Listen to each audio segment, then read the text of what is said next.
भगवान शंकर को मानने वाले जितने भी शिव भक्त हैं,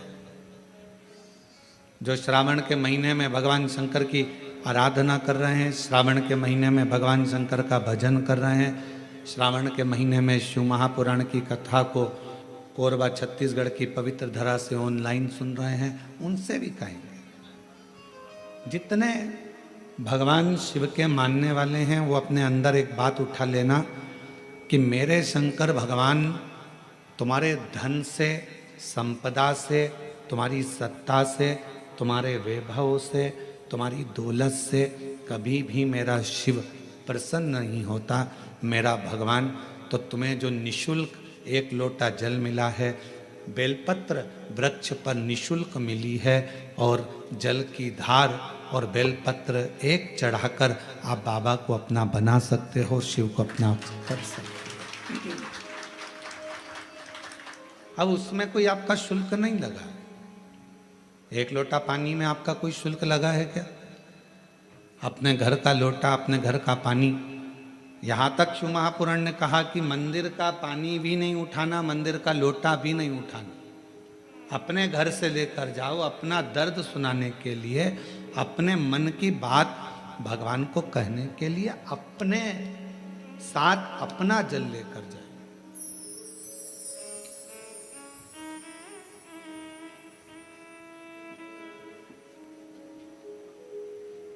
शिव महापुराण की कथा तो यहाँ तक कहती है कि भगवान की कोई भी स्तुति अगर आपको करना है तो अपने दिल में जो बात आए वो भगवान से कहो। किसी की पढ़ी पढ़ाई, किसी की सुनी सुनाई स्तुति भी हमको नहीं करना, खुद की स्तुति जो आपके दिल से निकल रही हो भगवान के लिए, उसको पुकारने के लिए, उसको बुलाने के लिए, वो स्तुति खुद करिए।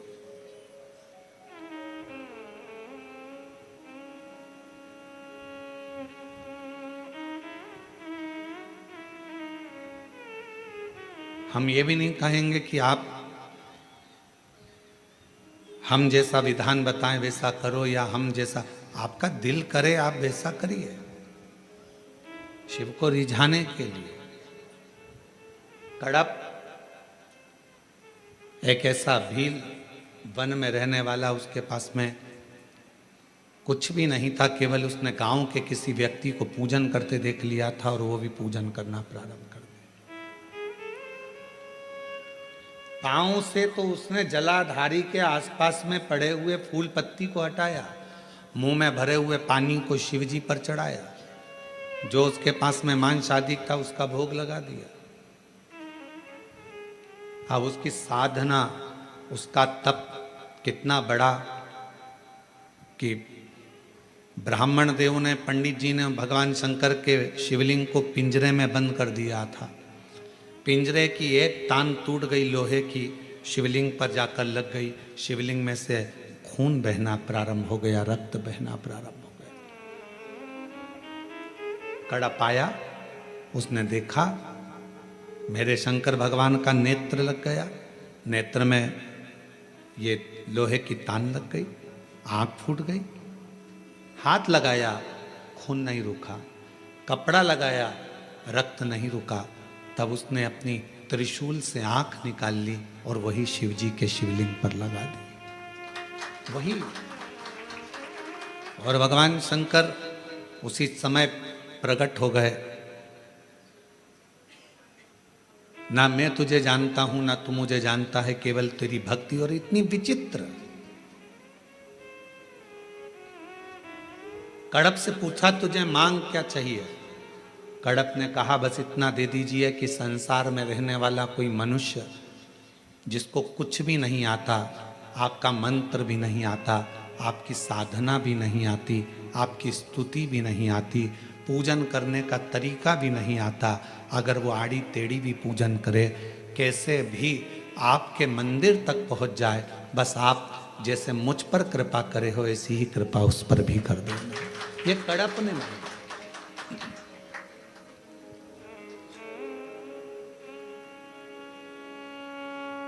मेरे शंकर भगवान तुम्हारी स्तुतियों से, मेरे शंकर भगवान तुम्हारे बहुत बहुत सारा की 100 लोटे जल चढ़ाओगे तो शंकर जी प्रसन्न होंगे, 1.25 लाख बेलपत्र चढ़ाओगे तो शिव जी प्रसन्न होंगे।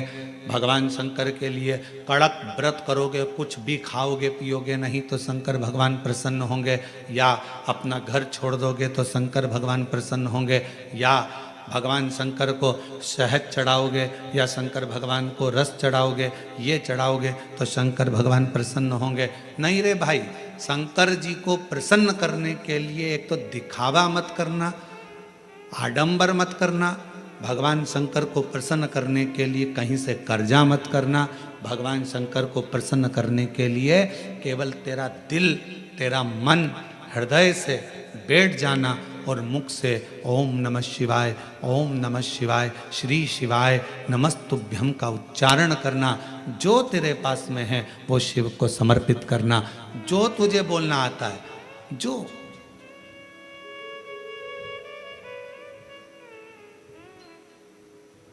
छोटा सा बच्चा तोतला बोलता है, माँ को अच्छा लगता है कि नहीं लगता है? बोलो, जम के बोलो, लगता है। छोटा सा बच्चा किसी से भी अगर तोतरी भाषा में बोलेगा सबको अच्छा लगेगा। तोतरा बच्चा, छोटा बच्चा गाली भी दे देगा तो सबको अच्छा लगेगा। वही बच्चा बड़ा हो जाए, बड़ा होने के बाद गाली बक दे तो लड़ाई हो जाए।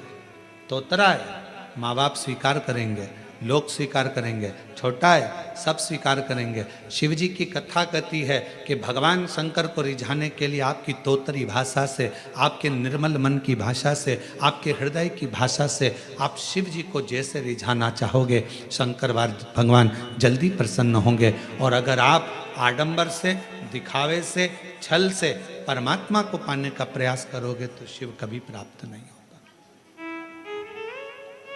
उसको पाने का तरीका ही सहजता है।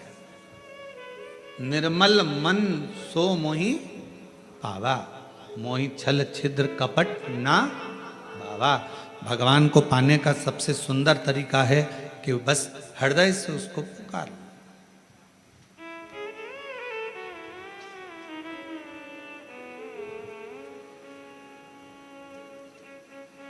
बारिश पड़े तो छाता लिया जाता है और दुख पड़े तो शिव का नाम लिया जाता है। केवल जब दुख आए, तकलीफ आए, कष्ट आए, परेशानी आए, थोड़ा सा भी जीवन में अगर लग रहा है कि हमारी कष्ट की जिंदगी चल रही है, हमारे परेशानी का जीवन चल रहा है, उस समय पर शिव नाम लेना प्रारंभ कर दो। श्री शिवाय नमस्तुभ्यम कहना प्रारंभ कर दो। धीरे धीरे उसका नाम उच्चारण करना प्रारंभ कर दो। घर के दरवाजे पर श्री शिवाय नमस्तुभ्यम लिख दो। गाड़ी पर, बंगले पर, दुकान पर, जायदाद पर उसका नाम लिख दो कि अब हमारे बस का नहीं है, लोग हमको तकलीफ दे रहे हैं, कष्ट दे रहे हैं, अब दुनिया हमारे से नफरत कर रही है, पर मेरे बाबा तू मुझे निभा लेना। पूरी जमीन, जायदाद, मकान, गाड़ी, खुद सब कर श्री शिवाय नमस्तुभ्यम लिख दो, उसके सुप्रत कर दो। एक बहन ने एक पत्र लिखा था कल कि रुद्राक्ष क्यों पहना जाता है, तुलसी की माला क्यों पहनी जाती है। रुद्राक्ष पहनने का कारण क्या है, तुलसी की माला पहनने का कारण क्या है, क्यों रुद्राक्ष पहना जाए, क्यों तुलसी की माला पहनी जाए, उसका कारण क्या है। हम आपसे पूछते हैं, सब बोलना। एक कटोरी में शक्कर ले लो, ठीक है,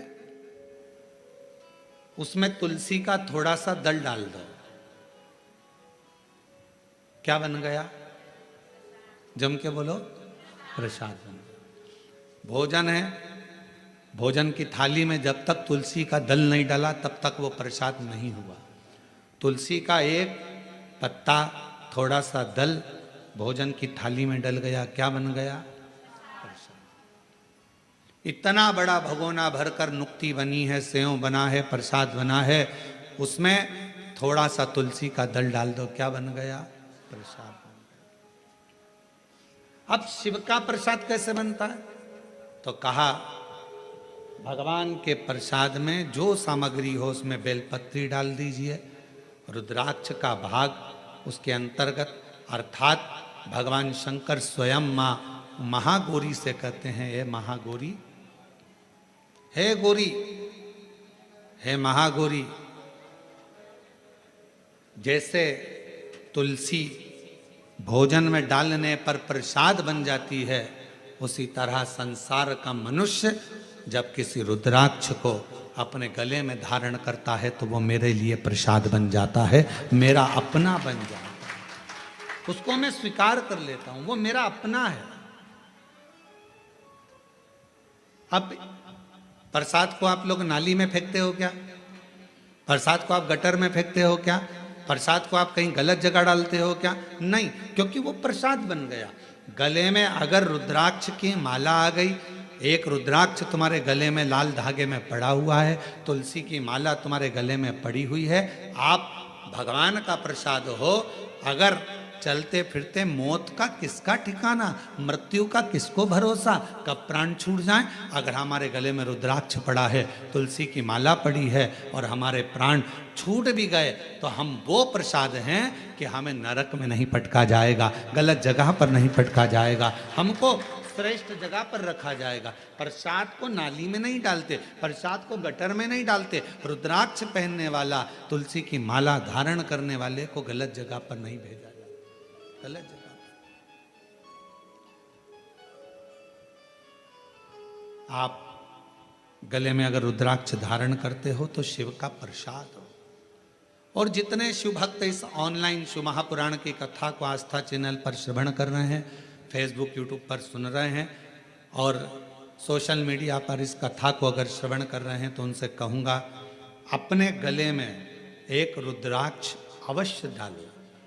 तुलसी की माला भी अगर है तो भी एक रुद्राक्ष जरूर डालो। क्यों?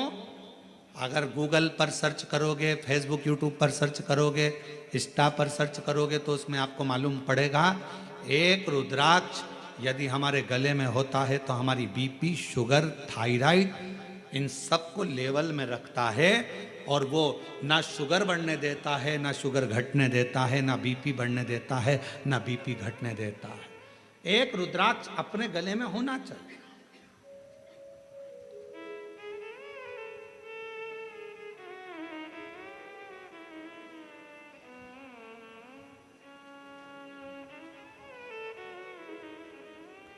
एक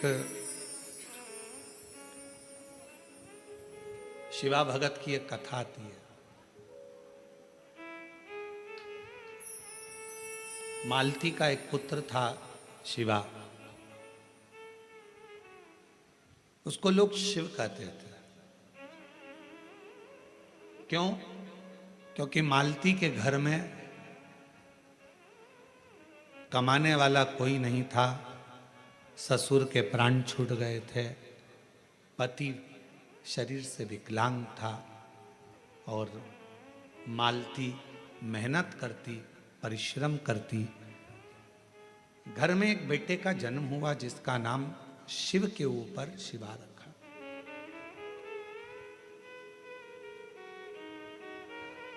पति विकलांग है, पत्नी कमाने जाती है, मेहनत करती है, परिश्रम करती।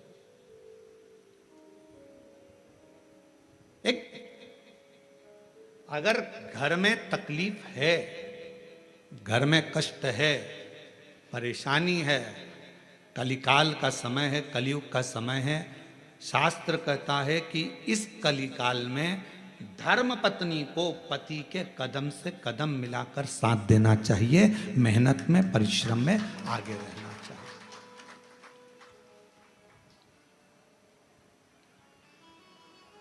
वो समय गया जिस समय पर नारी केवल चौके का काम करती थी और लोग गाली देते थे, अपशब्द कहते थे, ताना देते थे, वो घर में रह लेती थी। आज का समय एक बेटी अपनी सेना को लेकर जाती है और पूरे पाकिस्तान को हिला कर आ जाती है। आज का वो युग है। आज का वो युग है कि एक बेटी पूरे पाकिस्तान को हिला कर आ जाती है। आज का वो युग है एक बेटी अंतरिक्ष में जाती है और अंतरिक्ष का छोर पाकर वापिस आ जाती है। आज का वो युग है एक बेटी साइंटिस्ट बनकर पूरे साइंटिस्टों को ज्ञान प्रदान करती है। आज का वो युग है आज की बेटी collector, SP, IG, DIG, commissioner और बड़े बड़े अधिकारी और मंत्री के पद पर बैठती है। आज का वो युग है, वो गया समय, एक कलिकाल का समय, कलयुग का समय। और ये किसने दिया? कोई तुमसे पूछे कि एक स्त्री को आगे करने का अधिकार किसने दिया, तो तुम कह देना भगवान शंकर ने दिया। कहां? तारकासुर जैसा असुर सामने था, विदल उत्पल नाम के असुर सामने थे, महिषासुर सामने था। और उस महिषासुर को मारने के लिए संपूर्ण जगत के देवता, 33 कोटि देवता सामने खड़े हुए थे, पर महिषासुर नहीं मरा। आखिरी में विदल उत्पल को मारने के लिए भी मां जगत जननी जगदम्बा को आगे करा गया, और महिषासुर को मारने के लिए भी जगदम्बा को आगे करा गया। शंकर भगवान ने कितना सुंदर शब्द किया। पार्वती जी कहती हैं मैं आगे बढ़ूं, शंकर जी कहते हैं एक स्त्री पुरुष से ज्यादा बल रखती है, क्यों चिंता करती हो? एक लाइन आती है, तेरे भक्त जनों पर माता भीड़ पड़ी है भारी, दानव दल पर टूट पड़ो मां करके सिंह सवारी, सो सिंहों से बलशाली, अष्ट भुजाओं वाली, दुखियों के दुख लेने वाली, ओ मैया हम सब उतारे तेरी आरती। कितने सिंह? जम के बोलो जरा, फिर से लाइन बोलो, सो सिंहों से बलशाली, अष्ट भुजाओं वाली, दुखियों के दुख लेने वाली। 100 सिंहों से तू बलशाली है जगत जननी, 100 सिंहों से। आप जरा विचार करिएगा, किसी व्यक्ति को अगर संबोधित किया जाता है ये तो शेर है, मतलब वन ओनली एक, और बहू को सम्मानित किया जाता है 100 पे भारी है। बोलो सही है कि गलत है? एक व्यक्ति को संबोधित किया जाता है वन ओनली, शेर है, और अगर स्त्री को संबोधित किया जाता है तो कभी कभी सास भी कह देती है मेरी बहू तो 100 पे भारी। किसकी सुने? 100 पर भारी। इतनी बोलती है, इतना बोलती है कि 100 लोग बोले इतना बोलती है, इतना तेज है, इतनी तेज, पूरा मार्केट करके गाड़ी उठाए भुड़ भुड़ करके जाए, पूरा मार्केट करके 100 पर भारी। बोलो बोलो सत्य है कि गलत है? संबोधन अब किसी व्यक्ति के लिए ये तो शेर है, शेर ओनली वन, और वो 100 पूरी 100 भारी है। 100 सिंहों से बलशाली, अष्ट भुजाओं वाली, दुखियों के दुख हारे, ओ मैया हम सब उतारे तेरी आरती। अब 100 सिंहों के बराबर उसमें बल है। शंकर भगवान आज के युग में, कलयुग में, अगर स्त्रियां नारियां आगे आकर कार्य कर रही हैं, स्त्रियां आगे बढ़ी हैं, तो इसमें सबसे बड़ा योगदान, सबसे बड़ी कृपा मेरे देवादिदेव महादेव की है, जिन्होंने पार्वती जी को आगे करा, मां जगदम्बा को आगे करा। तू असुरों को मार सकती है, तो भद्रकाली बन सकती है, तो कुष्मांडा बन सकती है, तो स्कंदा बन सकती है, और एक समय ऐसा आए तो तू अन्नपूर्णा भी बन सकती है। याद करिए, जब पूरा विश्व भूख से बिलख रहा था, पूरा विश्व, अकाल पड़ गया पूरी सृष्टि में, तड़पने लगे लोग, पक्षी मरने लगे, पशु मरने लगे, मानव मरने लगे, कुछ नहीं बचा। शिव अखंड समाधि में डूबे हुए थे। और शंकर भगवान अखंड समाधि में थे, देवता आए शिव जी से प्रार्थना करने के लिए, शिव जी उठते नहीं। ब्रह्मा जी आए, शिव जी उठते नहीं। इंद्र आए, शिव जी उठते नहीं। अखंड समाधि में लगे भगवान देवाधिदेव महादेव, उठने का नाम नहीं। नेत्र बंद, क्या हो रहा है मालूम नहीं, पर पार्वती माता से रहा नहीं गया। सूचना मिली पूरा ब्रह्मांड हिल रहा है, सब भूख और प्यास से तड़प रहे हैं। तब माँ अम्बा जगदम्बा माता पार्वती ने विचार करा, मेरे बच्चे ये संसार के लोग भूख से तड़प रहे हैं। तब मेरी माँ अम्बा जगदम्बा जी ने तुरंत अन्नपूर्णा का रूप धारण करा, भूमि पर चरण रखकर धान उत्पन्न किया।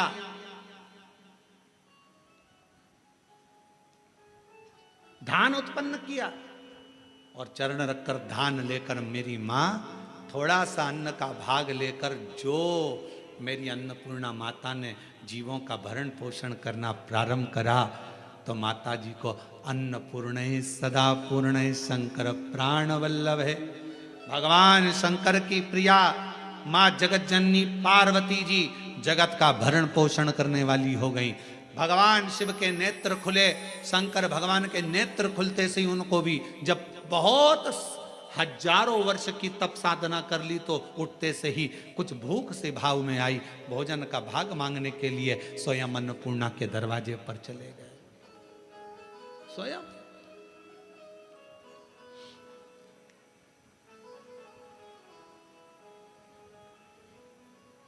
जब जगत पूरे विश्व में हाहाकार मचती है तो वो अन्नपूर्णा बन जाती है। अगर नारी को अगर शक्ति दी है तो किसने दी? शिव ने। शंकर भगवान कि सारे चरित्रों को उठाकर देखिएगा, केवल देवाधिदेव महादेव अपना अर्ध नारीश्वर स्वरूप का दर्शन कराते हैं। आधा शिव आधा पार्वती। पार्वती तू मेरी शक्ति है, शक्ति ही शिव है और शिव ही शक्ति है, दोनों है। अब उसको समझने वाला समझे, ना समझने वाला ना। मालती बेटे का नाम शिवा रख दिया। पति पांव से विकलांग था, करता कुछ नहीं था, अकेली मेहनत करने जाती है, परिश्रम कर।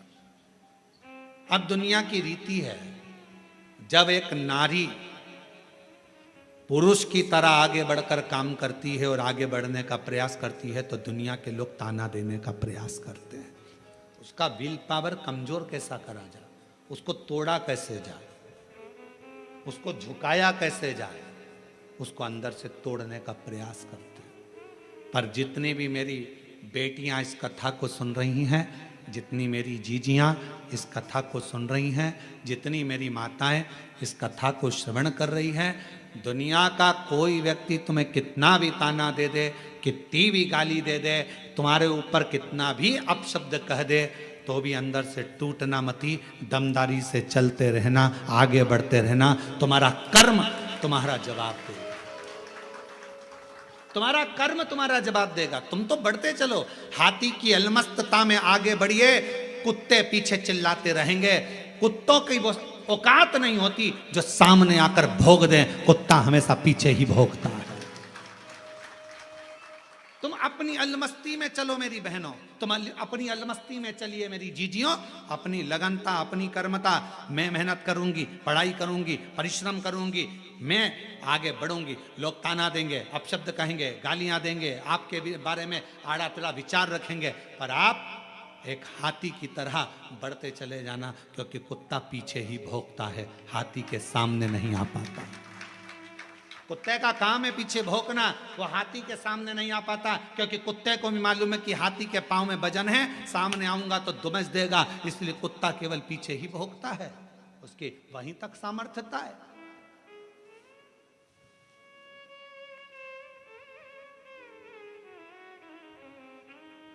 एक बहन, एक बेटी, एक मां, एक स्त्री जब अपने कर्तव्य पथ पर चले, उसको सोचना नहीं चाहिए कौन क्या कहेगा। आग लगे बस्ती में, मस्ती में, क्या किसको रोइए सोइए। कौन कहेगा, क्या बोलेगा? बोले हम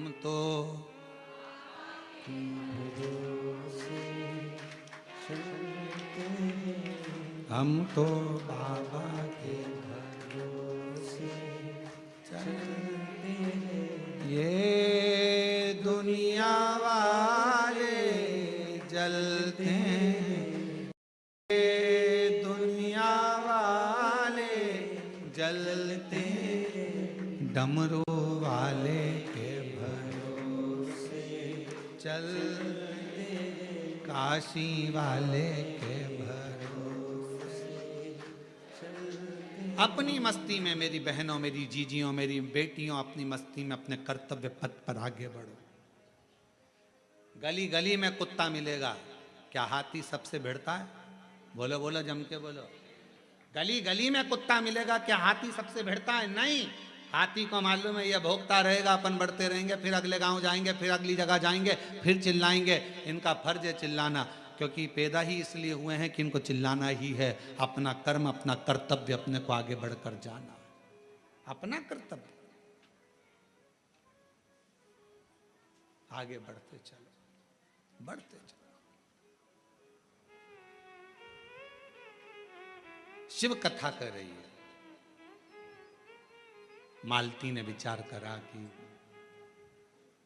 घर को चलाना है, बेटे का जन्म हुआ है, बेटे का नाम शिवा रखा है। शिव कहती है माँ। धीरे धीरे बच्चा एकांत रहने लगा, समय बीता। एक दिन माँ काम में लगी रहती, बच्चे को घर में जब भरण पोषण का कुछ ना पड़ा, कुछ भी, जिस जगह पर माँ काम करती थी उसी जगह पर उस बच्चे को काम पर लगा दिया और कह दिया मेरा स्वास्थ्य ठीक नहीं, सेठ जी मैं आपकी दुकान पर, आपके घर पर कार्य करने नहीं आ सकती, अब मेरा पुत्र है। ये कथा कोई पुरानी नहीं, इसी कलयुग की है, इसी कलयुग। आपके यहां ये मेरा पुत्र आएगा। छोटा सा लड़का, 9 वर्ष की उसकी आयु, सेठ जी के घर कार्य करने जाता तो सेठ जी का गांव बहुत दूर था। वहां से आता, बेटे को भय लगता, डर लगता, क्या करे। माँ के पास आकर बोला माँ, सेठ जी कभी रात्रि को छोड़ते अकेले जंगल में आने में मुझे भय लगता है। माँ कहती क्या भय? हाथ पकड़ा बेटे का माँ ने, शंकर भगवान के शिवालय में लेकर गई। शिव जी के गले में पड़ी हुई रुद्राक्ष की माला निकाली, माला निकालकर बेटे के गले में डाल दी और कह दिया केवल तू अकेला नहीं, तेरा महादेव तेरे साथ चलेगा, हर पल हर घड़ी हर क्षण रहेगा। और मालती की कथा कहती है, भगवान शंकर का चरित्र कहता है, रात्रि के समय पर बेटा शान से धड़क बेधड़क चलकर आता था। एक समय कोई प्रेत सामने से, कोई प्रेत पेड़ पर से लटकता हुआ दिखा। इस बालक को भय ना लगा, इसने हाथ जोड़कर प्रणाम कर कर कहा तुम कौन हो? कौन हो? कहा मैं प्रेत हूं, अधोगति में मरा हुआ हूं, मेरी गति नहीं, मेरी मुक्ति नहीं। तो फिर आपका मोक्ष नहीं हुआ तो मेरे जैसे मनुष्य को आपकी वाणी क्यों सुनाई दे रही है? प्रेत का शब्द एक एक शिव भक्त के हृदय में बैठना चाहिए। इस प्रेत के शब्द को, प्रेत कहता है मैं मनुष्य जैसी वाणी नहीं बोल सकता था। प्रेत कहता है मैं आपसे बात नहीं कर सकता था क्योंकि मैं प्रेत हूं, पर आप रोज प्रतिदिन रुद्राक्ष की माला को धारण कर कर यहां से निकलते हो। आपके जाने के बाद आपके चरण की जो रज है, धूल, वो उड़ती है, पेड़ों की पत्ती पर जाती है, वो हवा में मुझे मिलती है। उसके कारणवश मुझे थोड़ा सा बल मिला है, जिससे मैं बोल भी सक रहा हूं और आपसे बात भी कर सक रहा हूं। ये मुझे बल मिला है। क्या चाहते हो? क्या चाहते हो? बस एक निवेदन है, कभी मौका मिले तो इस पथ से आपसे निवेदन है कि आप इस पथ से जाना बंद ना करिएगा। जब भी मौका मिले इस पथ से जरूर जाइएगा। उस शिवा पुत्र ने कह दिया मैं जरूर जाऊंगा। निकलते रहे निकलते रहे निकलते रहे निकलते रहे निकलते रहे, उसी पथ से निकलते रहे। एक दिन वो प्रेत योनि से छूट गया, देव योनि में आ गया। कानों में कुंडल धले थे, सिर पर मुकुट पहना था, गले में हार पहना था, सुंदर पीतांबर पहना हुआ था और सुंदर हाथ में एक शस्त्र लिया हुआ था। हाथ जोड़कर खड़ा हो गया, आज मैं प्रेत योनि से मुक्त होकर देव योनि में आ गया, ये आपकी कृपा है। उस शिवा पुत्र ने कहा मेरी कृपा कैसे, मैंने तो कुछ करा ही नहीं, बस आपके गले में पड़े हुए रुद्राक्ष को पहनकर आप जाते थे और आपके रज से मैं कृतार्थ होता चले गया, मेरा उद्धार होता चले गया। उस प्रेत ने जो कहा, कितनी सुंदर बात कही। अगर रुद्राक्ष पहनकर कोई संसार का मनुष्य किसी मार्ग से निकल कर जाता है तो ना जाने कितने कितने प्रेतों का और जीवों का कल्याण करते करते जाता है। सांसारिक मनुष्य की तो बात ही दूसरी है। और शंभु शरण मांगू दुख काटो दया,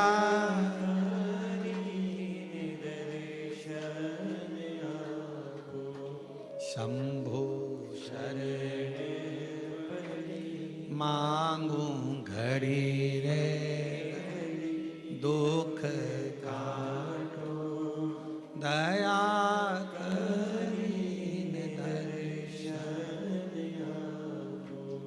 एक प्रेत की भी गति रुद्राक्ष धारण करने वाले जीव से हो जाती है। माताएं कहती हैं कि रुद्राक्ष पहनना चाहिए, क्यों नहीं। हम तुलसी की माला पहने कि रुद्राक्ष पहने, दोनों पहनो, कोई दोष तो नहीं लगेगा। कहां लिखा कि तुलसी पहनने वाले को रुद्राक्ष नहीं पहनना चाहिए, रुद्राक्ष पहनने वाले को तुलसी नहीं पहनना चाहिए। जब भगवान राम भगवान शंकर जी की आराधना करते हैं और शंकर जी भगवान राम की आराधना करते हैं तो दोनों के लिए समता है, किसी के लिए ना तुलसी से बैर ना रुद्राक्ष से बैर, दोनों धारण कर सके। गले में एक रुद्राक्ष का मन का आपके जीवन में ना जाने कितनी व्याधियों से, कितने दुखों से तुमको निकाल देता है, कितने दुखों से। एक पत्र है, देखिए।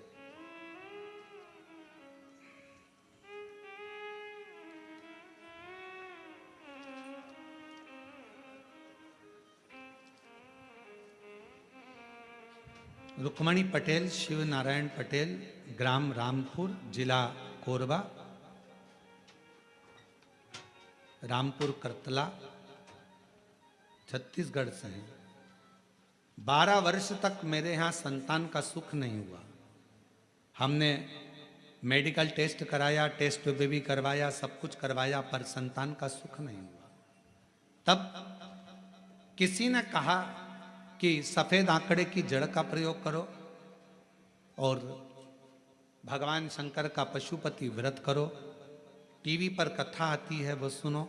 हमने सब कुछ किया, फिर बाद में जब संतान का सुख नहीं आया तो फिर वापस व्रत किया और कोकड़ी में आपकी कथा थी वो श्रवण करी। बाबा की ऐसी कृपा हुई गुरुदेव, मेरे बाबा ने 12 साल के बाद मुझे संतान दी। मैं बाबा को प्रणाम करती हूँ।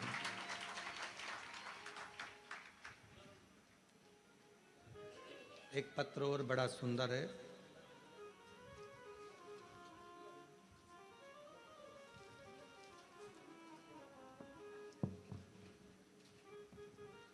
एक रुद्राक्ष के जल की क्या महत्वता है इस पत्र में देखिए। मेरा नाम श्रीमती रितु डिक्सेना, ग्राम हरदी बाजार में रहती हूँ। हरदी बाजार की पुत्र वधू हूँ। बाबा, शादी के 12 वर्ष के बाद 2023 में मेरे गर्भ में मुझे तकलीफ हुई। पहले डॉक्टरों को दिखाया तो बच्चेदानी में छाले बता दिए, फिर डॉक्टर को दिखाया तो गर्भाशय में बच्चेदानी में 7 गठाने हो गए। घबरा गए। डॉक्टर ने कहा ये गठानों की जांच होगी, मालूम पड़ेगा कि कौन सी बीमारी है। हम लोग घबरा गए। तब किसी ने कहा कि सीहोर जाकर अगर वहां का रुद्राक्ष लाया जाए, और सीहोर गए। वहां से आकर गुरुजी हमने पशुपति व्रत भी किया, रुद्राक्ष को पानी में गलाकर उसका जल पीना प्रारंभ करा। और फिर 29/5/2025 में हम बिलासपुर में फिर चेकअप कराने के लिए गए।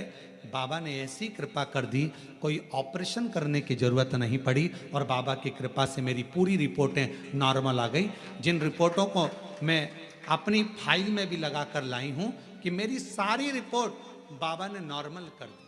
शिव शिव है, शंकर शंकर है, शिव शिव है। एक रुद्राक्ष यदि गले में पड़ा हुआ है, एक रुद्राक्ष यदि हम उसका जल पी रहे हैं, एक रुद्राक्ष हमारे घर में हम रख रहे हैं, उसका जल पी रहे हैं, या हमारे गले में धारण कर कर रख रहे हैं, उसका फल आ जाए हमको मिलता जरूर है।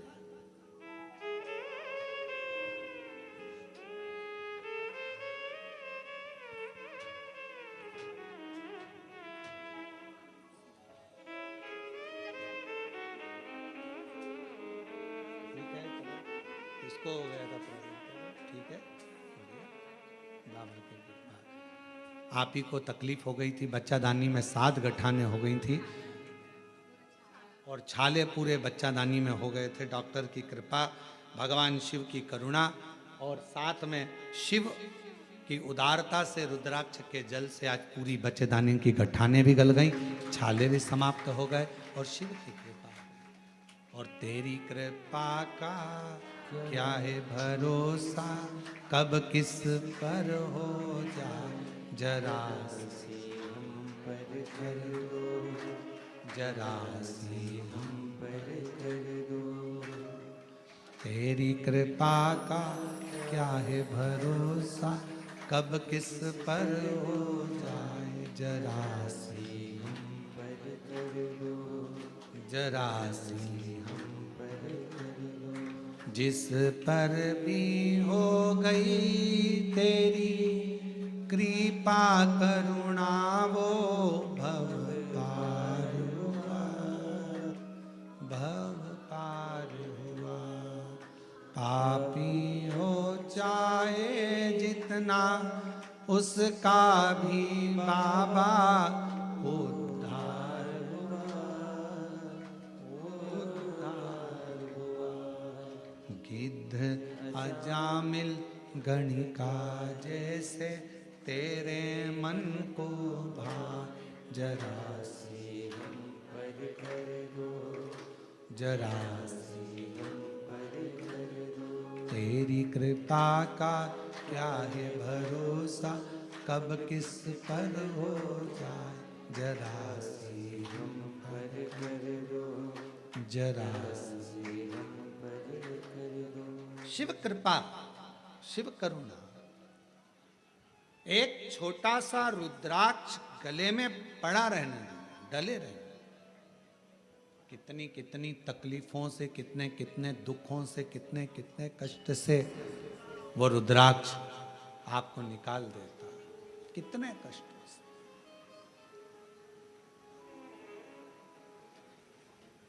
शिव महापुराण की कथा करेंगे। शंकर भगवान की भक्ति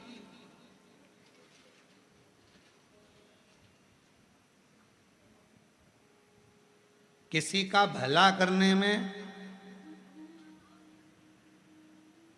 और भगवान शंकर का भजन करने में धन मूल नहीं, मन मूल है। मन, आप कितना भजन करते हो, धन से भगवान कभी प्रसन्न नहीं हो सकता।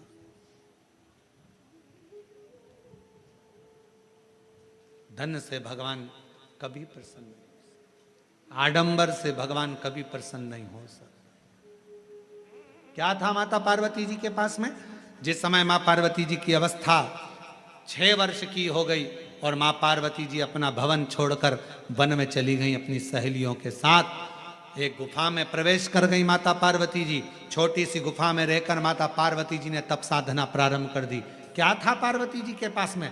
ना माँ पार्वती जी हिमालय राज की नगरी से ना पात्र लेकर गई थी, ना पूजन का कोई सामान लेकर गई थी।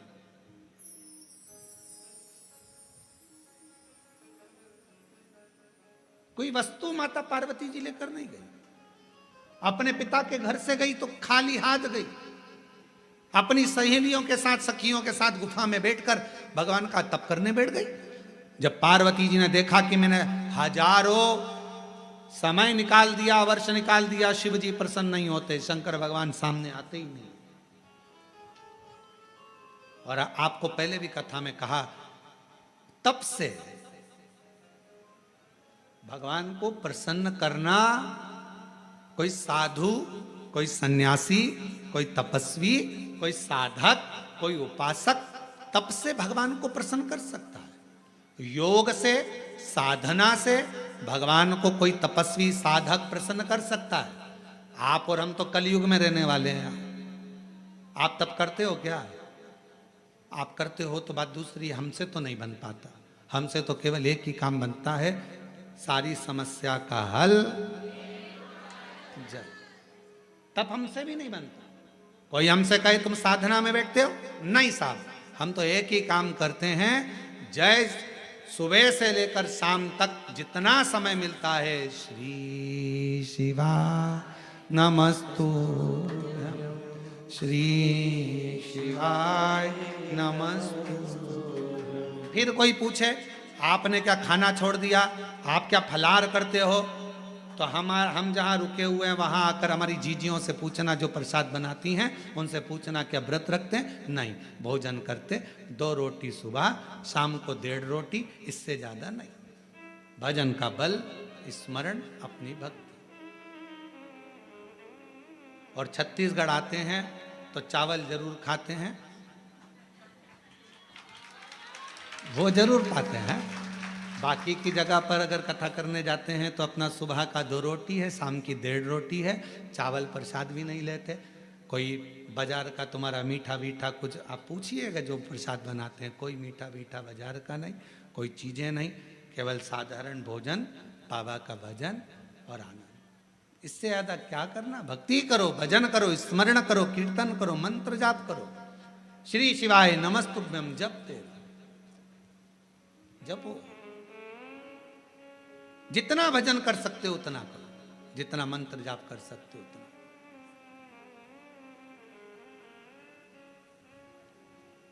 और हम तो शर्मा जी आपसे भी कहेंगे, हमारा जो प्रसाद बनता है उसमें थोड़ा प्रसाद कभी योग बन जाए तो पाना, शंकर जी की प्रसादी कभी योग बने तो जरूर लीजिए प्रसाद का भाव।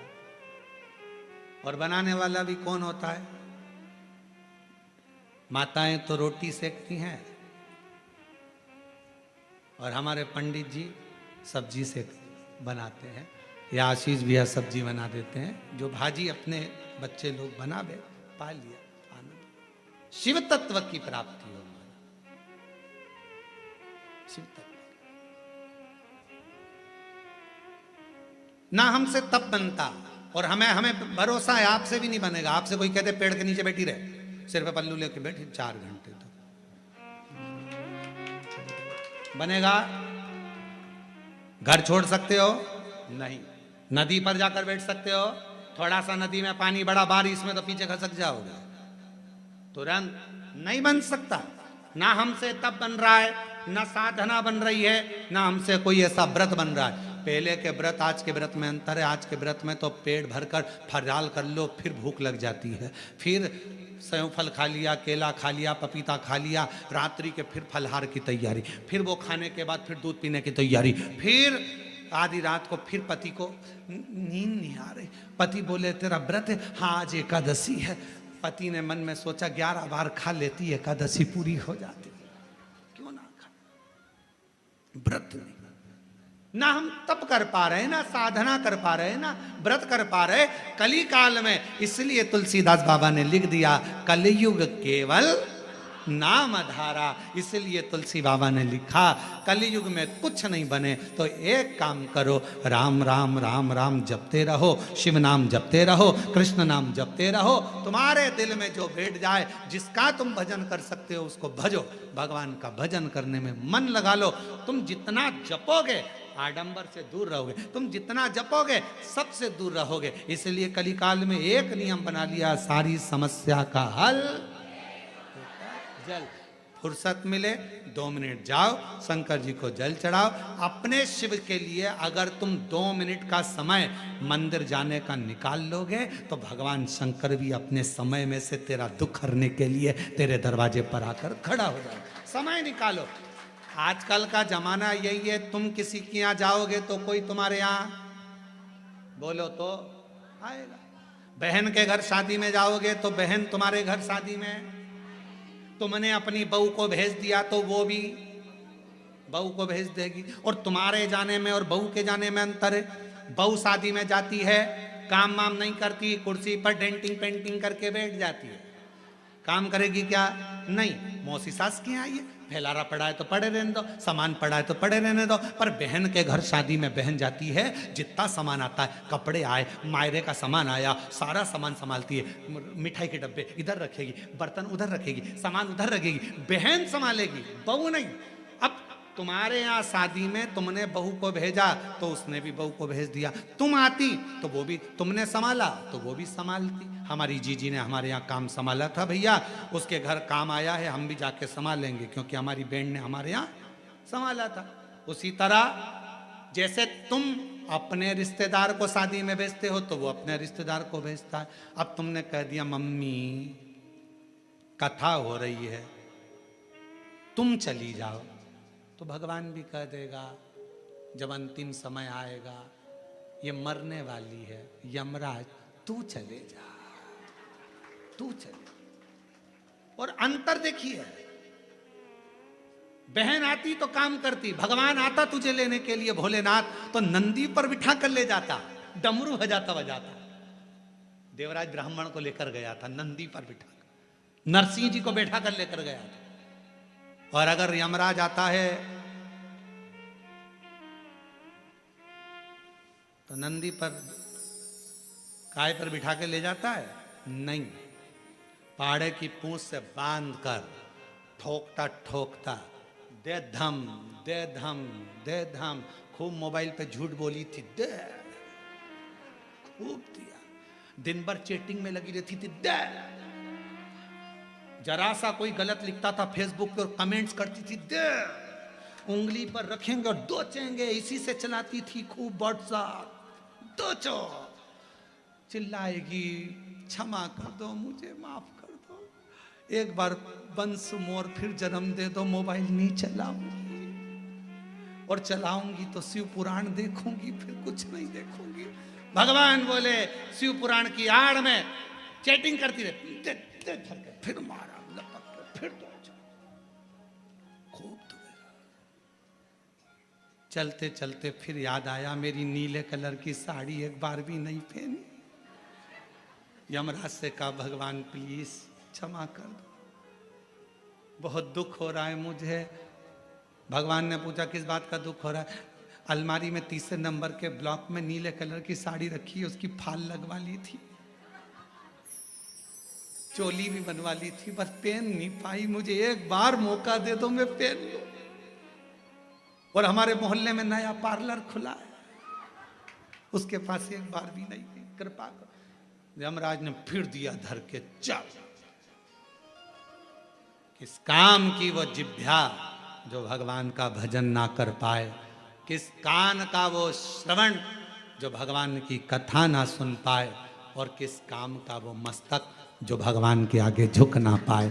किस काम, क्या करे वो शरीर?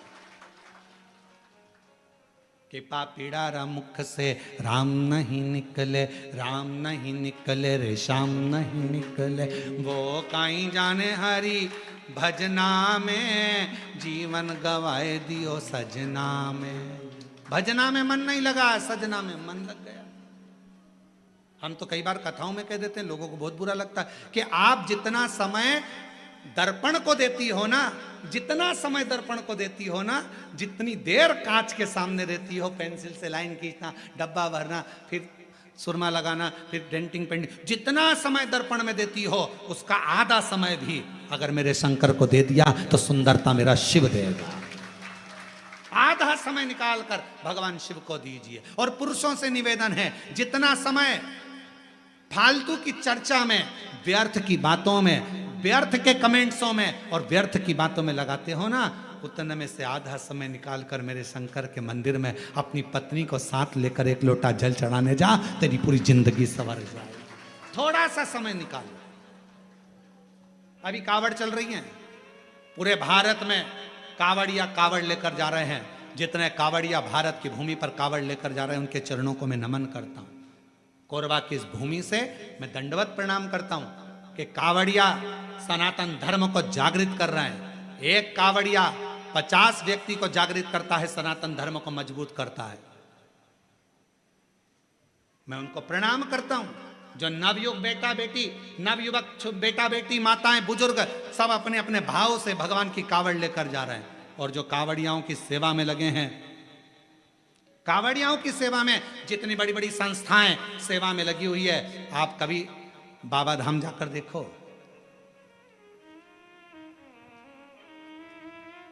गए हो आप लोग बैद्यनाथ जी? बाबा धाम बैद्यनाथ गए? कावड़ भर के आए हो पहले कभी?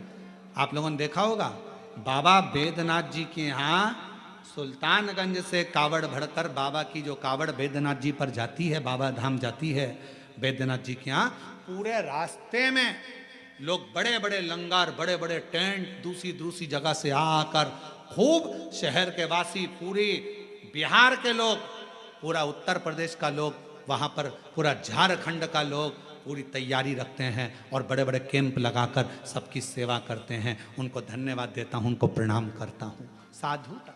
आप जाओ हरिद्वार, आप जाओ उत्तर प्रदेश, काशी, बड़े बड़े संस्थाएं, बड़े बड़े सेवादार, बड़े बड़े अपने आनंद में। आप सीहोर जाकर देखिए, सीहोर में भी बहुत संस्थाओं ने अपनी अपनी सेवाओं के क्रम चालू रखे हैं।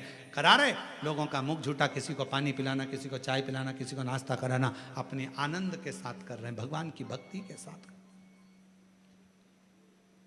देखो, और कुछ लोग संसार में ऐसे भी पैदा हुए हैं जो कावड़ भरने के लिए जा रहे हैं। तो क्यों जा रहे हैं, क्यों टाइम बर्बाद कर रहे हो, क्यों कर रहे हो, क्यों लंगर चला रहे हो, क्यों भंडारा कर रहे हो, उसमें भी तकलीफ उनको हो रही। क्यों? क्योंकि ये सनातन धर्म को कभी मजबूत होता नहीं देख सकते, कभी। इन्होंने जिंदगी भर केवल एक ही कसम खाई है कि हम सनातन को नीचे ले जाएंगे, ऊंचा नहीं। सनातन को ऊंचा ले जाने का प्रयास करो। इस भारत की भूमि को फिर विश्व गुरु बनाने का प्रयास करो। इस भारत की भूमि को फिर श्रेष्ठ बनाने का प्रयास, अग्रता रखिए। साधुता है। और भारत की भूमि पर ऐसे ऐसे मुख्यमंत्री हुए हैं जो कावड़ियाओं पे फूल की वर्षा कर रहे हैं। साधुता है इनको, बहुत बहुत साधुता। शिव तत्व को पहचान। भगवान को पाने के लिए धन की जरूरत नहीं, मन की जरूरत है, संपदा की जरूरत नहीं है। आपका मन जितना प्रबल होगा, शिव उतना ही जल्दी। मेरे शंकर भगवान को राजी करने के लिए मां जगत जननी जगदम्बा एक गुफा के अंदर प्रवेश कर गई। माता के पास में कुछ भी नहीं, पिता के पास से कुछ भी लेकर नहीं, कुछ भी नहीं, कोई वस्तु नहीं, कोई सामग्री नहीं, खा लिया। संसार की रीत है, मुट्ठी बांधे आया जग में। बोलते जाओ, आप लोगों को मालूम होगा। मुट्ठी बांधे आया जग में, लोग कहते हैं हाथ पसारे जाएगा। क्या तू लेकर आया जग में, क्या तू लेकर जाएगा। परशु महापुराण की कथा कहती है, मुट्ठी बांधे आया जग में, हाथ पसारे जाएगा, पर क्या लेकर आया इसका तो नहीं मालूम। पर इतना जरूर है, जो पुण्य तूने करा, जो सत्कर्म तूने करा, जो तूने भूखे को भोजन, प्यासे को पानी पिलाया, वो तेरे साथ जरूर जाएगा। तेरा सत्कर्म तेरे साथ जरूर जाएगा। तेरा सत्कर्म बंदे बंद है दोनों। तेरा सत्कर्म तेरे साथ जाएगा, तो अच्छा कर्म कर। और जितने अच्छे कर्म से, जितने अच्छे कर्म के अनुसार, जितने कर्म के अनुकूल तू अच्छा कर्म करेगा, उसके अनुकूल तेरे को फल जरूर मिलेगा। फिर निवेदन, मत बुरे कर्म कर बंदे, वरना पछताएगा। भगवान की आंखों से तू बच नहीं पाएगा, तू बच नहीं पाएगा। अरे ओ अज्ञानी मत करना दानी, अरे ओ अज्ञानी मत करना दानी। तेरे कर्म का फल भी तू ही पाएगा, जैसा किया तूने तेरे आगे आएगा। मत बुरे कर्म कर बंदे, वरना पछताएगा। भगवान की आंखों से तू बच नहीं, हो गया, तू बच नहीं पाएगा। अरे ओ अज्ञानी मत करना, अपने कर्म का दंड अपने को भोगना। पर दुनिया को अपना कर्म दिखता कहाँ है?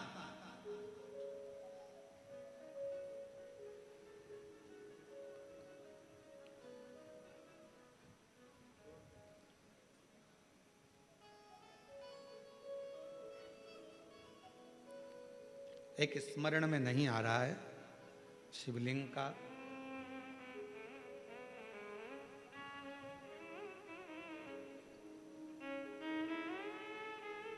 ओमकारेश्वर में कौन कौन गया है? ओमकारेश्वर गए हो आप लोग? ओमकारेश्वर की, फिर बंद हो गए। ओमकारेश्वर की जब आप परिक्रमा करेंगे और ओमकारेश्वर की परिक्रमा करते समय जब आप ऊपर पहाड़ी की ओर बढ़ेंगे, ओमकारनाथ जी की पहाड़ी की ओर बढ़ेंगे,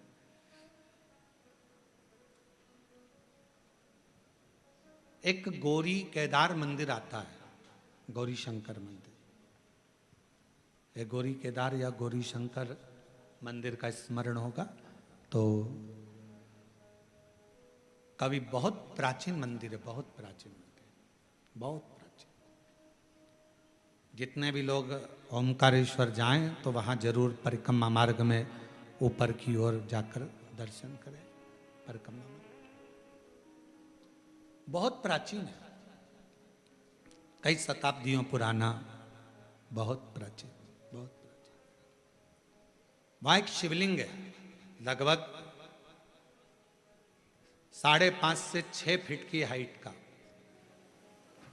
काले पाषाण का है, बहुत बड़ा है, बहुत बड़ा।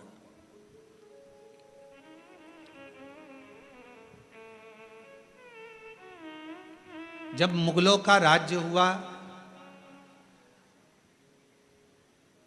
उस मंदिर में शंकर भगवान के शिवलिंग में एक बड़ा सा दर्पण लगा हुआ था, एक हीरा लगा हुआ था, एक बड़ा सुंदर दर्पण, बड़ा सुंदर हीरा लगा हुआ, हीरे से परिपूर्ण था शिवलिंग।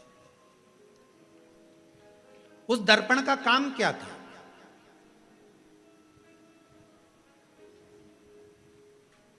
उस दर्पण का क्या काम था? उस दर्पण का केवल एक काम था, उस हीरे का एक काम था, जो उसके सामने आता था उसका पुराना जन्म और आने वाला जन्म, वो दर्पण, वो हीरा बता देता था कि अगले जन्म में क्या था, इसने क्या कर्म करा था, और इस जन्म में भोगने के बाद जो अगला जन्म पाएगा उसमें क्या करेगा।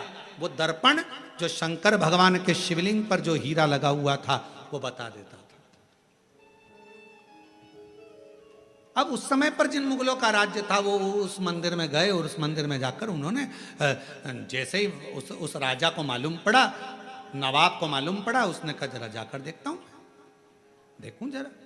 और नवाब गया, राजा गया, उसने भगवान शंकर के शिवलिंग के सामने जो हीरा लगा था, दर्पण लगा था, उस हीरे को उस दर्पण में अपना प्रतिबिंब देखा। उस दर्पण में, उस हीरे में उसने अपना प्रतिबिंब देखा। जो उसने प्रतिबिंब देखा, प्रतिबिंब देखते ही उसने देखा मेरा पूर्व का जन्म इतना बुरा था और आने वाला जन्म मेरा उससे भी ज्यादा बुरा होगा। गुस्सा आ गया उसको, पूरा मंदिर तहस नहस करवा दिया, आसपास का पूरा मंदिर तोड़वा दिया, हीरा जड़त, दर्पण हीरा सब जो लगा था सब तोड़ तोड़ा कर लेके चला गया। सब टूट गया, सब नष्ट कर दिया। शिव महापुराण की कथा कर रही है, भगवान शंकर का चरित्र कर रहा है, शिव तत्व कह रहा है।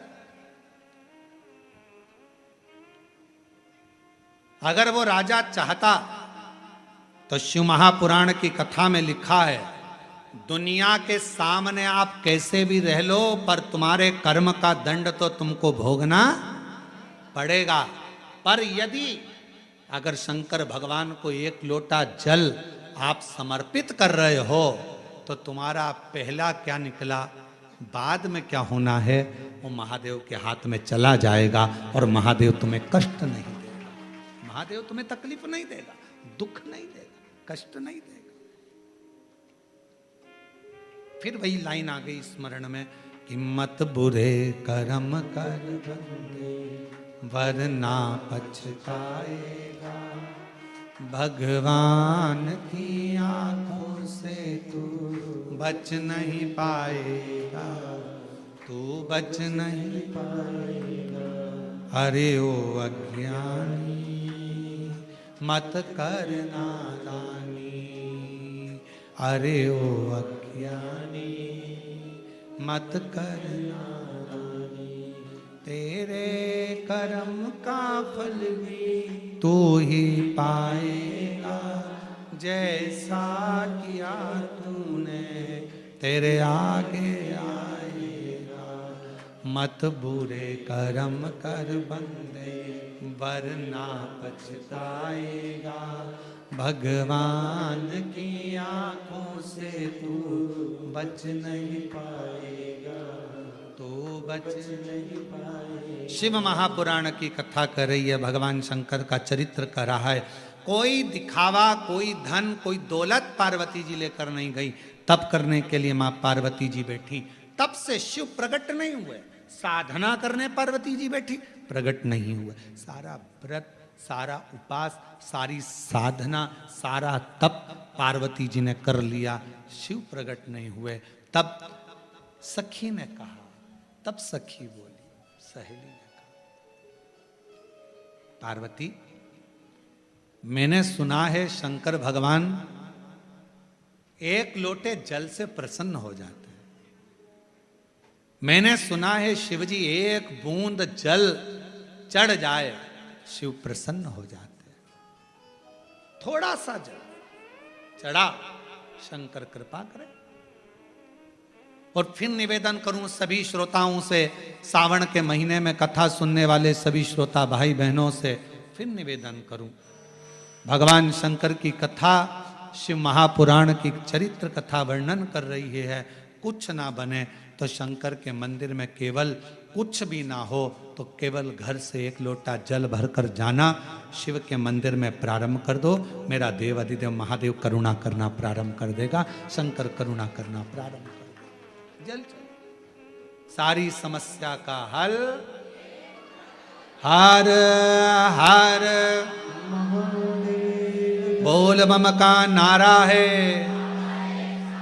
सारी समस्या का हल श्री शिवाय। केवल जल चढ़ाना प्रारंभ, और कुछ भी नहीं। शिव स्वीकार करेगा, भगवान शंकर स्वीकार करेगा।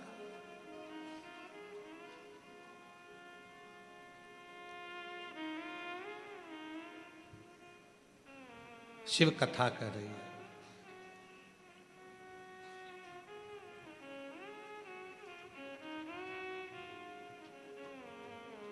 एक गुरु में और एक शिव में एक बहुत बड़ा अंतर होता है।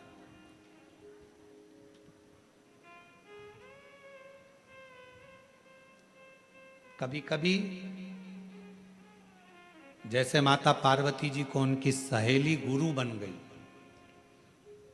कभी कभी कोई बेस्ट फ्रेंड, कोई अच्छी सहेली, कोई अच्छा दोस्त जो सत्संग में लगा रहने वाला है, संकीर्तन में लगा रहने वाला है, भगवान से जुड़ा हुआ हो, गुरुओं से जुड़ा हुआ हो, कभी कभी वो भी गुरु बनकर ज्ञान दे जाता है।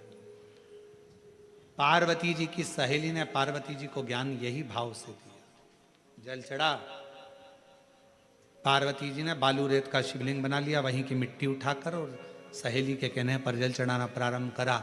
और जो जल चढ़ाना प्रारंभ करा, भूखी प्यासी रहकर बेलपत्र समर्पित कर कर जो पार्वती जी ने तप साधना करना प्रारंभ करी, जल चढ़ाना, शिव के पार्थिव लिंग का पूजन करना।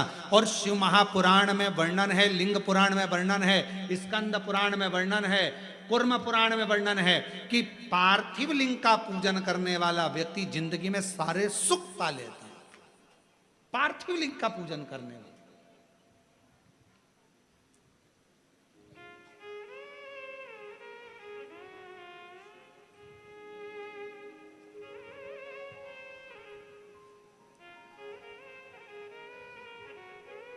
एक माता जी ने एक प्रश्न किया, गुरु जी हमारे यहाँ से नदी बहुत दूर है और हमारे घर में कोई पेड़ पौधा भी नहीं है, तो हम वो भगवान का चढ़ा हुआ जल, भगवान पे चढ़ा हुआ पंचामृत कहाँ समर्पित करने जाए?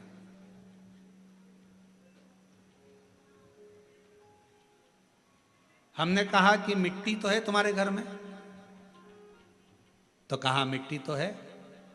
हमने पूछा कितनी मिट्टी मिल जाएगी? उन्होंने कहा गुरु जी ये तुम जितनी बोलो, 1 तगाड़ी 2 तगाड़ी 10 तगाड़ी, जितनी मिट्टी बोलो उतनी मिल जाएगी। हमने कहा तुम्हारे यहाँ पर बड़ा सारा थाल है? हाँ। थाल भर के मिट्टी ला सकते हो? हाँ। हमने कहा लेकर आना। हम जहाँ ठहरे हुए थे वह थाल भर कर मिट्टी लाए।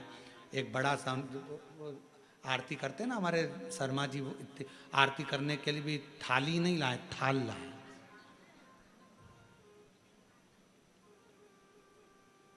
अब इतना बड़ा थाल, देखा है आप लोगों ने? देखा कि नहीं देखा? कहाँ है वो थाल? कहाँ? अच्छा रखा, देखा तो है ना तुम लोगों ने आरती के समय पे, या फिर शाम को आएगा आरती में, तुम देख लेना है। हमारे यहाँ ये महाकाल सेवा समिति व भक्त मंडल है ना, ये छोटा मोटा मंडल नहीं है, ये हर चीज बड़ी करता है।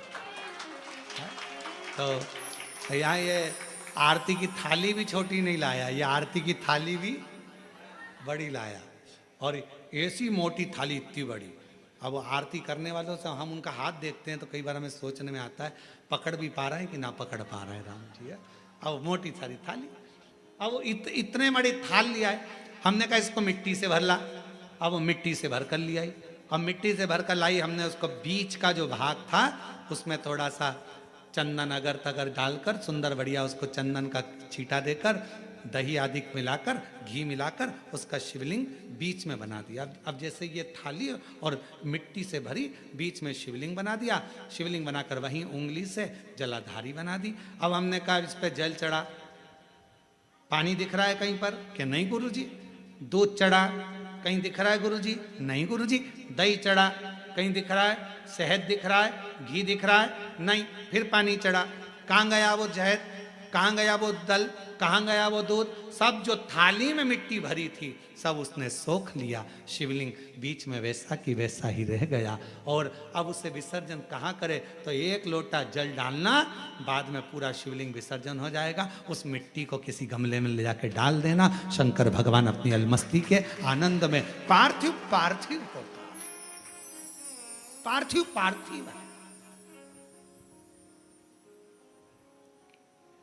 23 जुलाई को आप लोग जब बाबा का अभिषेक करें, शाम के समय 7 बजे से 8 बजे तक आप और हम बैठेंगे। ऑनलाइन अभिषेक चलेगा श्रावण के महीने का। पार्थिव अभिषेक करते समय शाम को जब 8 बजे विसर्जन का समय आए, आपका मन पड़े दूसरे दिन विसर्जन करो, आपका मन पड़े रात्रि में, शाम के समय जब अभिषेक पूर्ण हो जाए, विसर्जन का जब मंत्र बोल दिया जाए, आप विसर्जन करें। शिवरात्रि का दिन एक ऐसा दिन होता है कि शिवरात्रि की रात्रि को 4 पहर में 4 बार कई भक्त शिवलिंग का निर्माण करते हैं, 4 बार विसर्जन करते हैं। 4 बार शिवलिंग का निर्माण करते, 4 बार विसर्जन करते, 4 बार शंकर की आराधना में डूबे रहते हैं। पूरी रात शिव की आराधना चलती रहती, पूरी रात साधना में। और पढ़िएगा शिव महापुराण में सारे लेख आपको मिलेंगे, सारे लेख शिव महापुराण में एक एक चीज आपको पढ़ने को मिलेगी, कोई अलग से हटकर कुछ।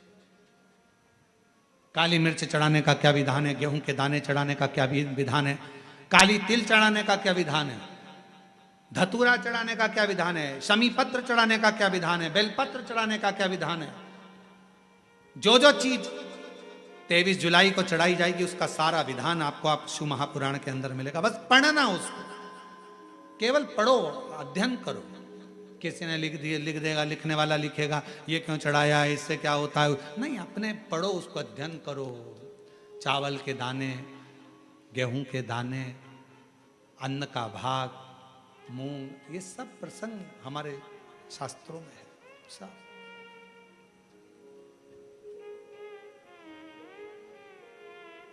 कहाँ से लाऊं गंगा, कहाँ से लाऊं, कहाँ से लाऊं सरयू अपार पड़ी रे, भोले तेरी सेवा हमसे ना बनी रे, भोले तेरी सेवा हमसे ना बनी रे। पूजा की थाली हम लिए खड़े रे, पूजा की थाली हम लिए खड़े रे, ओ भोले तेरी सेवा हमसे ना बनी रे, भोले तेरी सेवा हमसे ना बनी रे। ओ पूजा की थाली हम लिए खड़े रे, पूजा की थाली हम लिए खड़े रे, ओ भोले तेरी सेवा हमसे ना बनी रे, भोले तेरी सेवा हमसे ना बनी रे। कहाँ से लाऊं गंगा, कहाँ से लाऊं यमुना, कहाँ से लाऊं गंगा, कहाँ से लाऊं यमुना, कहाँ से लाऊं गंगा, कहाँ से लाऊं यमुना, कहाँ से लाऊं गंगा, कहाँ से लाऊं यमुना, कहाँ से लाऊं सरयू अपार पड़ी रे, कहाँ से लाऊं सरयू अपार पड़ी रे, ओ भोले तेरी सेवा हमसे ना बनी रे, भोले तेरी सेवा हमसे ना बनी रे, ओ भोले तेरी सेवा हमसे ना बनी रे, भोले तेरी सेवा हमसे ना बनी रे। कहाँ से लाऊं लड्डू, कहाँ से लाऊं पेड़ा, कहाँ से लाऊं लड्डू, कहाँ से लाऊं पेड़ा, कहाँ से लाऊं लड्डू, कहाँ से लाऊं पेड़ा, कहाँ से लाऊं लड्डू, कहाँ से लाऊं पेड़ा, कहाँ से लाऊं बर्फी वो शक्कर चढ़ी रे, कहाँ से लाऊं बर्फी वो शक्कर चढ़ी रे, ओ भोले तेरी सेवा हमसे ना बनी रे, भोले तेरी सेवा हमसे ना बनी रे। पूजा की थाली हम लिए खड़े रे, पूजा की थाली हम लिए खड़े रे, ओ भोले तेरी सेवा हमसे ना बनी रे, भोले तेरी सेवा हमसे ना बनी रे। कहाँ से लाऊं चंदा, कहाँ से लाऊं सूरज, कहाँ से लाऊं चंदा, कहाँ से लाऊं सूरज, कहाँ से लाऊं चंदा, कहाँ से से लाऊं सूरज, कहाँ से लाऊं चंदा, कहाँ से लाऊं सूरज, कहाँ से लाऊं तारे, आकाश जड़े रे, कहाँ से लाऊं तारे, आकाश जड़े रे, भोले तेरी सेवा हमसे ना बनी रे, ओ भोले तेरी सेवा हमसे ना बनी रे, पूजा की थाली हम लिए खड़े रे, पूजा की थाली हम लिए खड़े रे, भोले तेरी सेवा हमसे ना बनी रे, ओ भोले तेरी सेवा हमसे ना बनी रे, भोले तेरी सेवा हमसे ना बनी रे, भोले तेरी सेवा हमसे ना बनी रे, भोले तेरी सेवा हमसे ना बनी रे, भोले तेरी सेवा हमसे ना बनी हार अपने स्थान पर बैठकर भगवान शिव जी से अपने मन का भाव कहें, हृदय से प्रार्थना करें, निवेदन करें, विनय करें।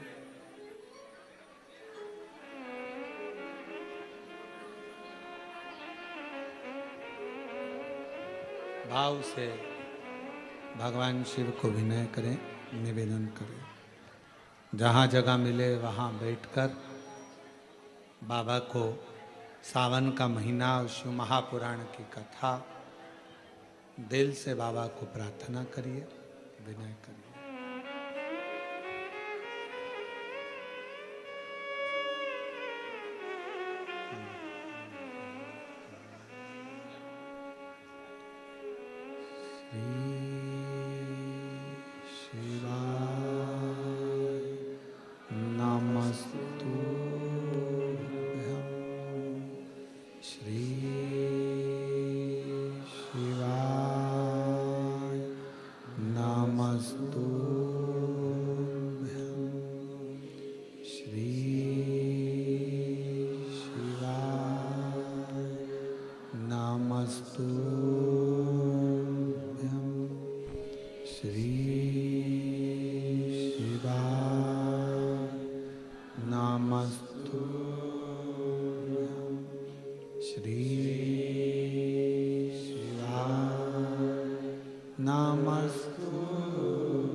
सब दुख काटो म्हारा, ओ भोला सब दुख काटो म्हारा।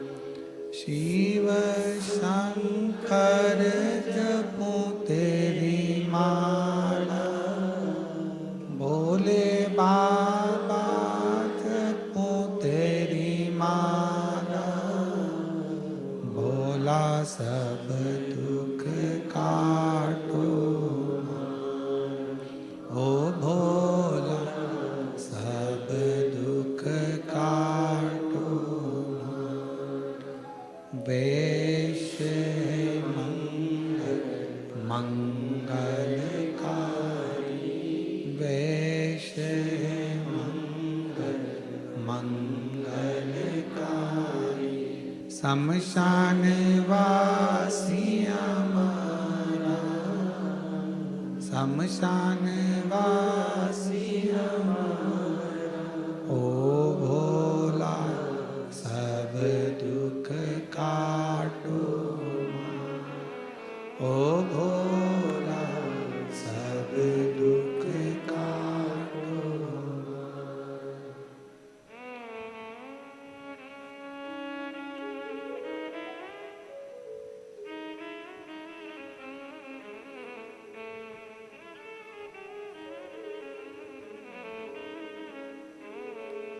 देवादिदेव महादेव भगवान शिव घड़दानी त्रिकालदर्शी कैलाशी विनाशी भगवान शंकर की पवित्र कथा कर रही। अच्छा मित्र भी एक दिन गुरु का कार्य कर जाता है। पार्वती माता को उनकी सहेली ने सीख दे दी कि शंकर का पार्थिव पूजन करना प्रारंभ करो।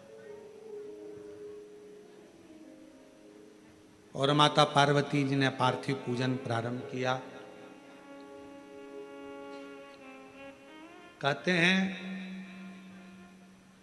माता पार्वती जी केवल बाल्यावस्था में ही पार्थिव पूजन नहीं करी है। जब माता पार्वती जी का विवाह हो गया, घर में रिद्धि सिद्धि बहुएं आ गईं, तब भी माँ पार्वती जी पार्थिव लिंग का पूजन करती रही। अब जरा विचार करिएगा, बहुत समझने वाला विषय है। पार्वती जी को शिव जी मिल गए, घर में रिद्धि सिद्धि आ गई, पुत्र गणेश आ गए, षडानंद कार्तिकेय आ गए, अमोद प्रमोद आ गए, शुभ लाभ आ गए। अब जिसके घर में इतना सारा सब सुख आ गया, तो फिर पार्थिव लिंग पूजन करने की जरूरत क्या थी?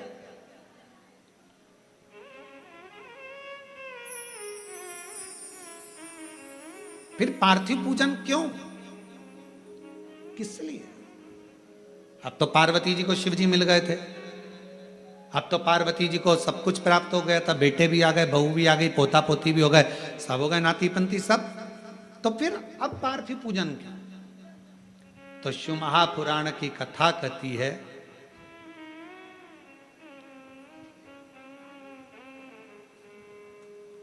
सती खंड के अंदर एक बात आती है, शिव की आराधना केवल सुख पाने के लिए ही नहीं, शिव की आराधना शिव की दृष्टि में शंकर भगवान के चरणों में जिंदगी भर रहने के लिए भी होना चाहिए।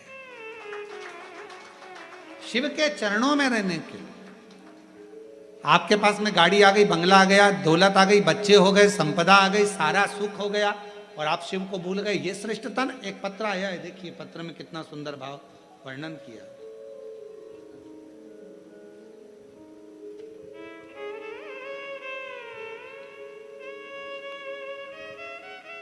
सुमित्रा चौहान, दीपक,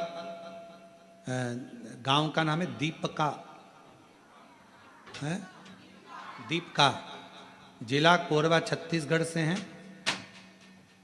मैं अपने महादेव की करुणा का वर्णन करना चाहती हूँ। मेरे बेटे का नाम शिवांश है,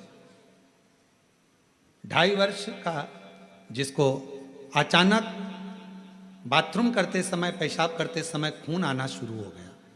मैंने डॉक्टर को दिखाया तो सोनोग्राफी में बोला गया कि इसके बच्चे के पेशाब थैली के अंदर एक 1514 सेंटीमीटर की गठान हो गई, जिसका रिपोर्ट लगाया गया है गांठ का साथ में।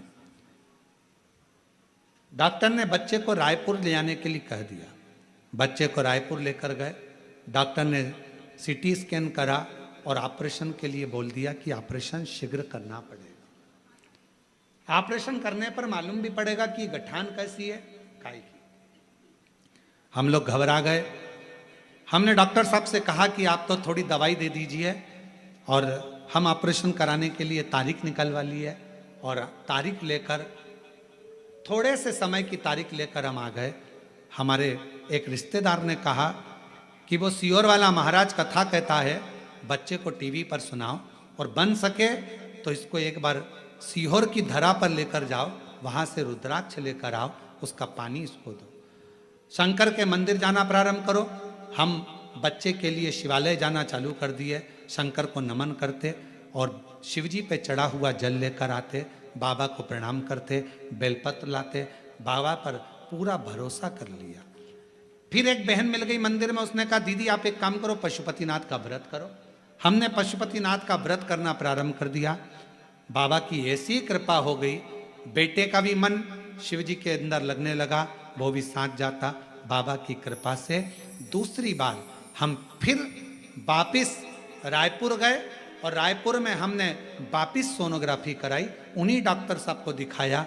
डॉक्टर साहब बोले ये समझ में नहीं आ रहा, 1 हफ्ते के अंदर गठान गल कैसे गई, और बाबा की कृपा से पूर्ण तरह से बच्चा स्वस्थ कैसे हो गया। कहीं बैठा हो, अगर बच्चा आया हो या उसके घर के लोग आए हों तो आ सकते हैं। सुमित्रा चौहान, दीपका, ग्राम दीपका, जिला कोरबा, छत्तीसगढ़ से है। एक पत्र और बड़ा सुंदर है, देखिए। मैं सपना शाहजीत, पति श्री टिकेश्वर शाहजीत, ग्राम कटगी, तहसील कसडोल, जिला बालोदा बाजार, छत्तीसगढ़ की निवासी हूँ। मैं बाबा का क्या वर्णन करूं गुरुदेव। हमारे जीवन में एक घोर संकट आ गया था। मेरे पति सरकारी स्कूल में शिक्षक हैं। पैसे के लालच में एक शराबी व्यक्ति ने अपनी बेटी 11 वर्ष की पति पर छेड़छाड़ का इल्जाम लगा दिया और मेरे पति जो टीचर हैं उनको फंसा दिया। इल्जाम लगते से ही सारा केस मेरे पति पर बन गया और गुरुदेव पूरा घर अस्त व्यस्त हो गया। ऐसा कौन व्यक्ति नहीं था जिसके हमने हाथ पैर ना जोड़े हो, जिससे हमने कहा ना हो।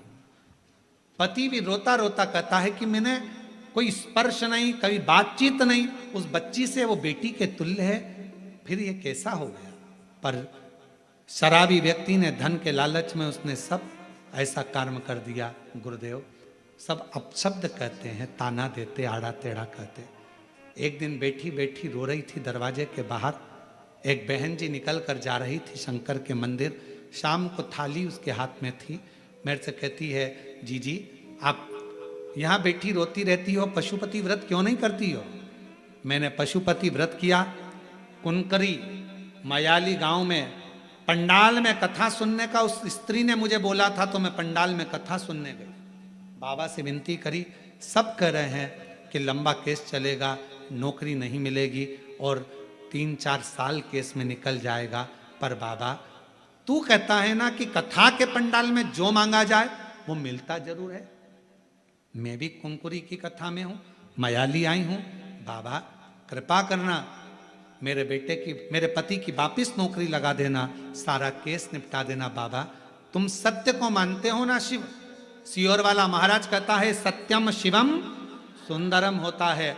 तो मैं सत्य पर जीने वाली हूं बाबा, तेरा साथ नहीं छोड़ूंगी जिंदगी भर। तो कृपा करना, अगली कथा जहां होगी मैं वहां पहुंचूंगी। गुरुदेव जिस केस में 3 साल लग जाते हैं, मेरे कुबेर भंडारी ने सिर्फ 3 महीने में ही पति को दोष मुक्त करा दिया और उनकी नौकरी वापिस मिल गई और बाबा की कृपा हो गई। मैं बाबा को प्रणाम करने के लिए यहाँ। शिव शिव है, शंकर शंकर। आप अच्छा कर्म करो, शिव आपका साथ दे।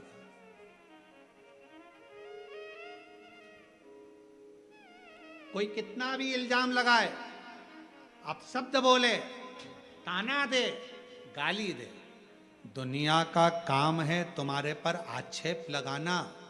जिसके पास कीचड़ होता है वो कीचड़ ही लगाता है और जिसके पास इत्र होता है वो इत्र ही लगाता है। ये दुनिया की रीति है। जिसकी जेब में इत्र की शीशी होगी वो तुरंत इत्र की शीशी निकाल। हमारे वो छिपरा वाले मालू जी, उनकी जेब में हमेशा इत्र रखा रहता है। हमारे वो खोपरा गोले वाले हैं, हमारे वो बेसन वाले हैं, ऐसा कई लोग हैं, उनकी जेब में इत्र रखा रहता है। वो इत्र निकालते चरणों में लगा देते। उनकी आदत, इत्र की शीशी रखोगे तो इत्र लगाएगा और कीचड़ होगा साथ में तो कीचड़ लगाए। तुम्हारे पास में क्या है? कोई कीचड़ से भरा हुआ व्यक्ति होता है तो दिन भर आक्षेप लगाता रहता है, ये ऐसा वो वैसा, उसने ऐसा कर दिया, उसने वैसा कर दिया, उसने ये कर दिया। समझ लेना, नगर पालिका की, नगर निगम की कचरे की गाड़ी है। बार बार आक्षेप लगाने वाला, गलत बोलने वाला व्यक्ति जब निकल कर जाए तो उससे दूरी बना लो, क्योंकि कचरे की गाड़ी के पास खड़े नहीं रहना। कचरे की गाड़ी से ज्यादा चिपकना मती, नहीं तो उसकी बदबू अपने अंदर आने लगती है। कचरे की गाड़ी जब भी निकले तो मुंह पर कपड़ा डालो और निकलते चले जाओ। इस कचरे की गाड़ी से ज्यादा मिलाप नहीं करना। क्या करते हो? तुम्हारे यहाँ कचरे की गाड़ी निकलती है तो उसके पास खड़े रहते हो क्या? जम के तो बोलो नहीं। क्या करते हो? कचरे की गाड़ी में बदबू आ रही है, तुरंत मुंह पे कपड़ा लगाओगे, साइड में से निकल जाओगे। हारन भी बजाओगे तो कचरे वाला नहीं हटाएगा, उसको कचरा बीनना है। कचरे की गाड़ी है, उसको मालूम है कचरे की है। तू अलग से निकल, तुझे बचना है। कचरा तेरे अंदर नहीं चिपकना चाहिए, बदबू तेरे अंदर नहीं चिपकना चाहिए, कीचड़ तेरे अंदर नहीं लगना चाहिए। तू बचकर चल। वो तो कचरे की गाड़ी कचरे की गाड़ी नगर निगम वाले ने बनाई है, उसी तरह संसार में कई लोगों को निंदा करने वालों को भगवान ने कचरे की गाड़ी की तरह पैदा करा है। वो दिन भर बदबू मारते हैं, दिन भर कचरा फैलाते हैं, उनका काम ही कीचड़ उछालना है। उनका पूरा 24 घंटे एक काम रहता है, कोई अच्छा काम कर रहा है उस पर कीचड़ उठा लो, कोई महाराज है अच्छा काम कर रहा है, सनातन को जोड़ने का काम कर रहा है, उस पर कीचड़ उतार। कोई महिला है आगे बढ़ रही है, कोई बच्चा पढ़ने में लगा है, कोई एजुकेशन में लगा है, कोई चिकित्सा में लगा है, कोई अच्छा कार्य कर रहा है, कोई भूखे को भोजन करा रहा है, प्यासे को पानी पिला रहा है, उसके ऊपर कीचड़ उछालो। उसके पास 24 घंटे एक ही काम है, क्योंकि उसे भगवान ने कचरे की गाड़ी की तरह पैदा करा है। कचरे की गाड़ी, उससे बचिए। कचरे की गाड़ी आपके पास में आएगी, आपको दूर हटना, आपको अपनी गाड़ी पीछे खसकाना है। मालूम है बदबू मारेगी, थोड़ा साइड से निकलो, साइड से। ये करेगा। महाराज, इस पत्र से सीखने वाला विषय है, उस बहन ने भगवान से कह दिया तो सत्य की रक्षा करता, तुझे जब मानूंगी तू सत्य को जीता दे। और वही सत्य जीता। जो केस इतने, ईमानदारी से बोलो, ऐसा केस इतनी जल्दी निपट सकता है क्या? 3 महीने के अंदर वो लिख रही है, 3 महीने में मेरे पति को दोबारा जॉब मिल गई और सारा केस सलट गया, ये शिव की कृपा। और उसने एक लाइन लिखी, सबके हाथ पैर जोड़ लिए, ऐसा कोई व्यक्ति नहीं था जिसके पास नहीं गई हाथ पैर जोड़ने, आखिरी में शिव के पास गई, आखिरी में शंकर के द्वारा।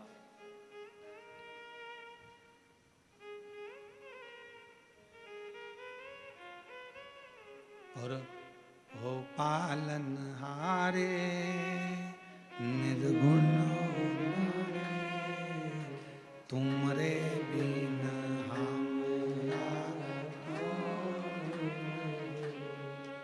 हमरी उलझन सुलझाओ भगवन, तुमरे बिना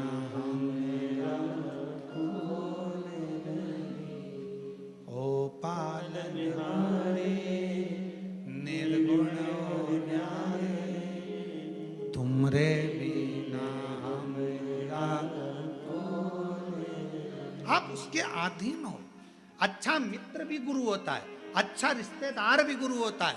अगर जो सत्संग से जुड़ा हुआ है, जिसके विचार अच्छे हैं, मन शुद्ध है, हृदय शुद्ध है, वो एक गुरु का काम करता है। आपकी कोई बेस्ट फ्रेंड होगी, अच्छी होगी, व्रत साधना पूजन में लगने वाली होगी तो अच्छा ज्ञान देगी, ऐसा नहीं कि आपको घर तोड़ देगी। पार्वती जी की सहेली ने अच्छा ज्ञान दिया। गुरु और भगवान में बहुत बड़ा अंतर होता है। गुरु और भगवान में बहुत बड़ा अंतर होता है।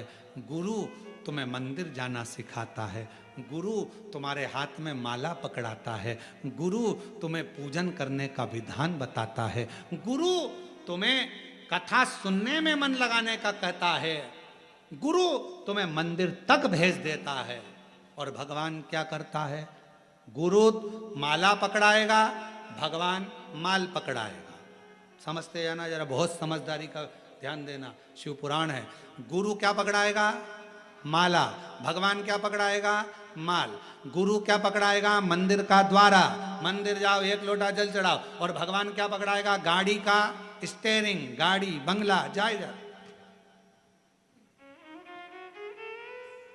गुरु कहां पहुंचाएगा? मंदिर के दरवाजे। और भगवान कहां पहुंचाएगा? धन दौलत संपदा में। गुरु क्या कहेगा? भक्ति करना। और भगवान क्या कहेगा?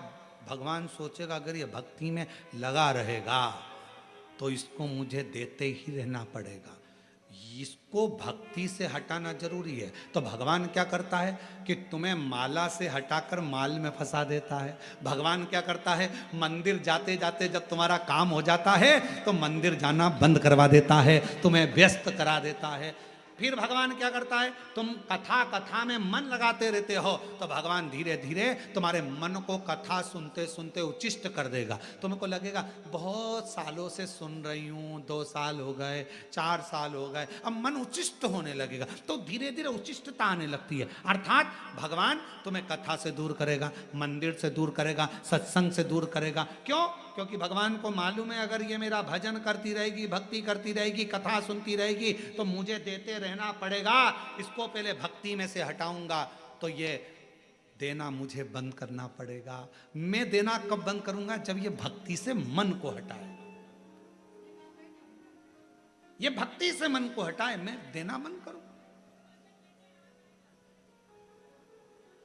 और भक्ति से अगर इसका मन हट गया, भजन से मन हट गया, संकीर्तन से मन हट गया, तो फिर ये मेरे पास से गया, मेरे पास। और भोले मैं तेरी इस लाइन को स्मरण करना। पतंग आकाश में है, कब तक है? जब तक डोर आपके हाथ में है। डोर टूटी, पतंग उड़ी, कहीं पेड़ पे फंसी, कहीं छत पर पड़ी, कहीं झाड़े में पड़ी, कहीं नली में, कहीं रोड पे, कहीं गटर में पड़ी। भगवान के हाथ में जब तक हमारी डोर है तब तक हम भगवान के चरणों से बंधे हुए हैं। तो भगवान हम पर ढील भी देगा, ऊपर भी करेगा, नीचे भी लाएगा, संभाल लेगा, उलझने नहीं देगा, कटने नहीं देगा। और छूटे, कट भी गए, टूट भी गए, बेकार हो गए, ना जाने। भोले मैं तेरी हवा बिच उड़ती जावांगी, बाबा डोर हथो छंडी नाम कटी जावांगी। भोले मैं तेरी पतंग जो इसी भजन की एक लाइन हमारे स्मरण में रहती है, जो कट गई तो फिर लुट्टी जावा। अगर कट गई तो लुट गई, तेरे हाथ से छूटी कि गई। गुरु कह रहे हैं कि माला पढ़, गुरु कह रहे हैं मंदिर जा, गुरु कह रहे हैं एक लोटा जल पकड़, गुरु कह रहे हैं भगवान की कथा सुन, और भगवान कह रहा है आ गई बहुत सारा दे भी दिया, अब मैंने तेरे को बेटा दे दिया, बेटी दे दी, पंथी दे दिया, काम धंधा चालू कर दिया, अब तू मुझे छोड़, क्योंकि नहीं छोड़ेगी तो मैं देता ही रहूंगा, क्योंकि वो तो भोला है, उसका काम देने का। शिव छुड़ा रहे हैं, गुरु जोड़ रहे हैं। गुरु कह रहे हैं छोड़ना ही मती। जब जब टीवी पर कथा मिले, आस्था चैनल पर शिव महापुराण की कथा आ रही हो, तुरंत बैठ जाओ कथा सुनने। सुनने भी ना बैठो तो चलते फिरते टीवी चालू कर दो, चलने दो और अपना काम करते रहो, कथा सुनते।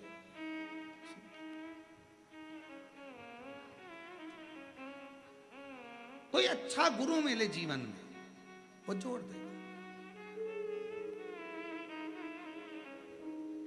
पार्वती मैया को उनकी सहेली अच्छा गुरु के रूप में मिल गई, और बहुत अच्छे गुरु के रूप में माता पार्वती जी की सहेली मिली।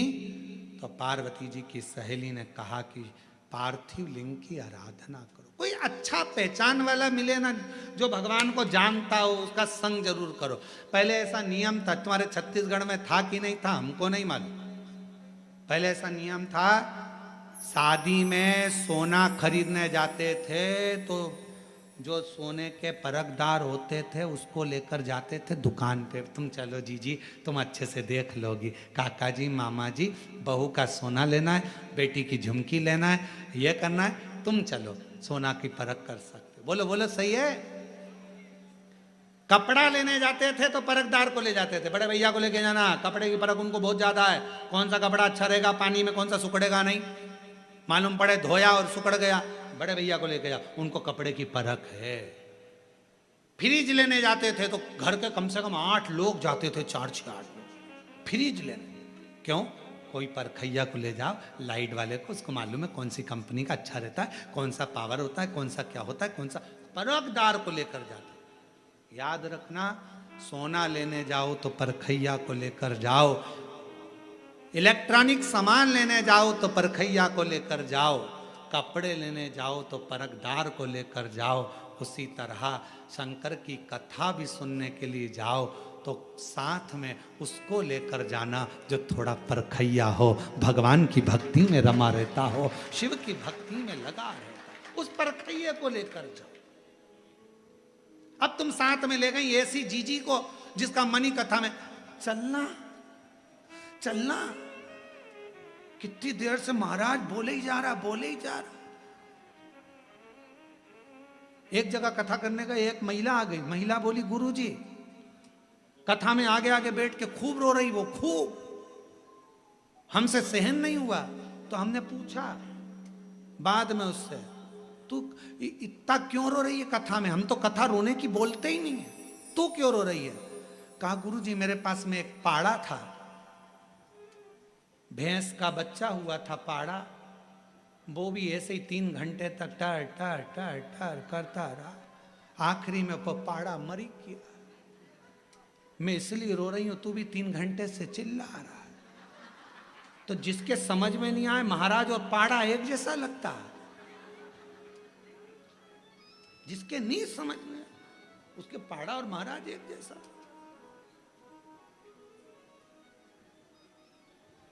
परखैया लेकर जाओ, साथ में किसी को ऐसे को मत ले जाना, चल कथा में चलो, उसको ले गई बिठा दिया कथा के अंदर और कथा में बिठाया, उसका मन उसका चले अब चले अपन आरती के पहले निकल चले, आरती के पहले निकल चले। अब उसे कौन समझाए कि महाराज कहते हैं आरती के बाद उठना, जमीन को नमन करना, रज को लेना, शरीर से लगाना, प्रणाम करना, विनती कर कर फिर जाना कि बाबा मेरी 3 महीने में झोली भर देना, मैं जिस कामना से आई हूँ वो कामना पूरी कर देना। कौन समझाए उसको? वो तो करी चल चल चल चल एक जैसी, क्योंकि परखैया नहीं है। इसलिए शिव पुराण की कथा कहती है कथा में भी जाना तो परखदार को लेकर जाना, जिसका मन शंकर में पहले से लगा हुआ हो उसको लेकर जाओ, तो तुम में और भक्ति आएगी। कितनी जोरदार कथा हुई, कितना अच्छा रहा, भगवान की कृपा थी। इतना बड़ा अपना कोरबा, समंदर नहीं घुस पाए, अपन घुस गए, भगवान की बड़ी कृपा हो गई, अच्छे से बैठ गए, ये शिव की कृपा हो गई। बढ़िया, भगवान ने बड़ी करुणा। बस कीचड़ बहुत था, नीचे पाँव नहीं रखे मैंने, तो कुर्सी पे ही वैसी रख के बैठ गई, ऐसे पाँव रख के बैठ गई, बहुत कीचड़ था। मैंने बहुत ध्यान से, भैया इधर बाजू वाला ऐसा बैठा था, बार बार मेरी कुर्सी हिलाए, गिर जाती कीचड़ में, तो एक बार मैंने घूर के देख लिया, सही बैठ गया। फिर मैंने कथा अच्छे से सुनी, परखदार परखदार शिव तक। और ऐसो कोई नहीं रे हीरा को परखइयो राम, कोई नहीं रे ऐसो कोई नहीं रे, यहाँ हीरा को परखइयो राम कोई नहीं। हीरा का परखदार कौन मिलेगा? साधु आवे, योगी आया, भोगी आया, ढोंगी आया रे, और गुरु आया गांव में तो कोई नहीं रे, यहाँ कोई नहीं रे, या हीरा को परखइयो राम कोई नहीं। हीरा का परखदार मिलना बहुत कठिन है महाराज। हीरे के और हीरा का परखदार मिल भी सकता है, पर दिल की पीड़ा का परखदार मिलना बहुत कठिन है। हीरा का परखदार मिल भी सकता है, पर पीड़ा को परखने वाला बहुत कम मिलेगा। समझने वाला, तुम्हारे दिल की बात को समझे, हृदय की बात को समझे, वो मिले तो।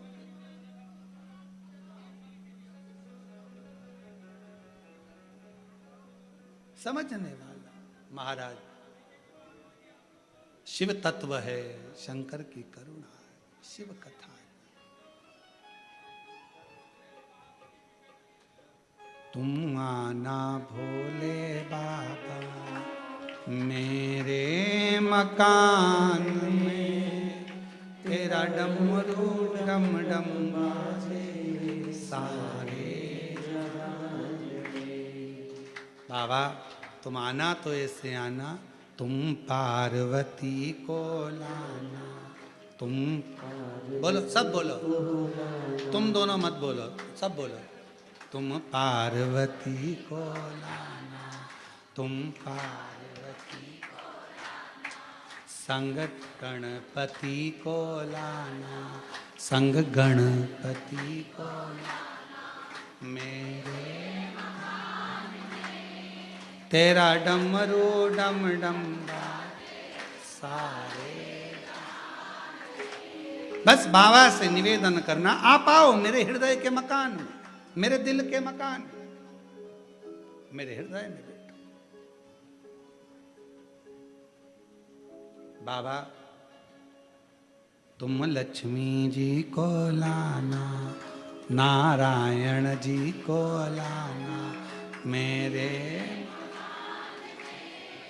फिर कभी नहीं है जाना, मेरे मकान से वापिस मत जाना, तुम लक्ष्मी जी को लाना, नारायण जी को लाना, मेरे तेरा डमरू डम डम बाजे सारे। बाबा इतनी कृपा करना, आप आओ मेरे मकान में रहो, सबको लेकर आओ। ये घर मेरा नहीं आपका, ये हृदय आपका, ये चित्त आपका, ये मन आपका।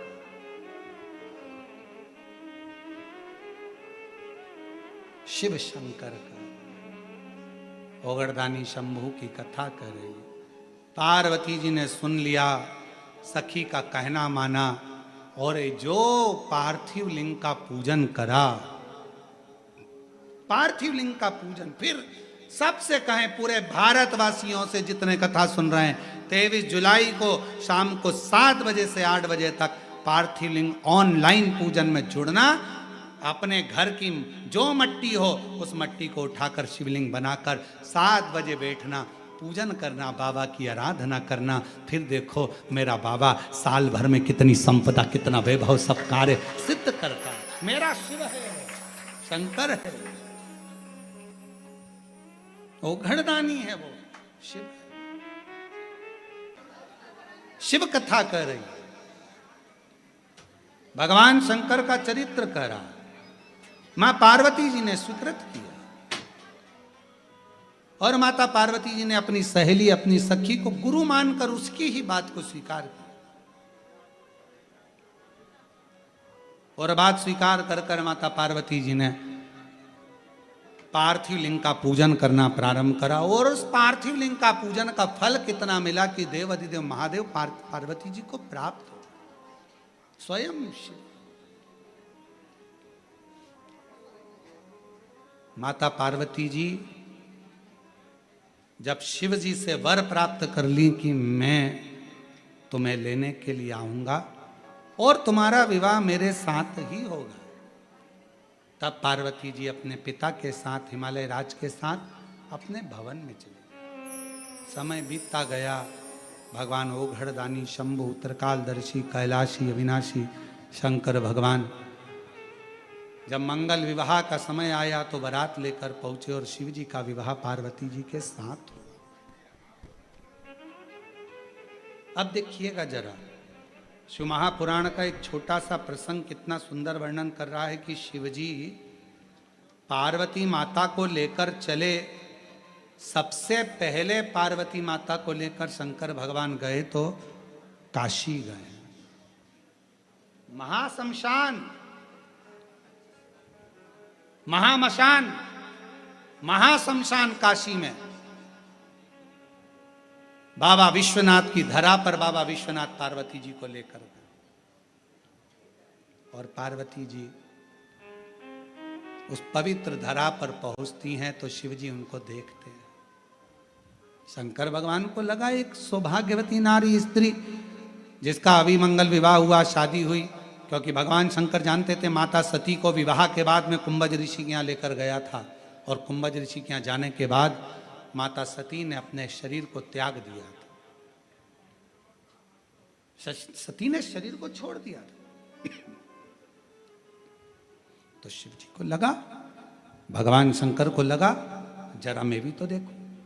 सती माता को लेकर गया तो कुंभज बाबा के यहां पर, तो पार्वती को लेकर गए महाशमशान में, काशी में। और महाशमशान में जैसे ही पार्वती को लेकर गए, शंकर भगवान को तो लगा था कि पार्वती जी को क्रोध आएगा कि विवाह के बाद मुझे कहां लेकर आए हो, मसान में, शमशान में।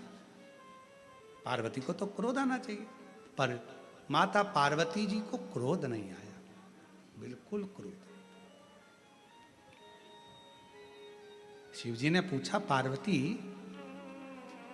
तुझे मैं काशी लेकर आया हूं महाशमशान में और तुझे क्रोध नहीं आया?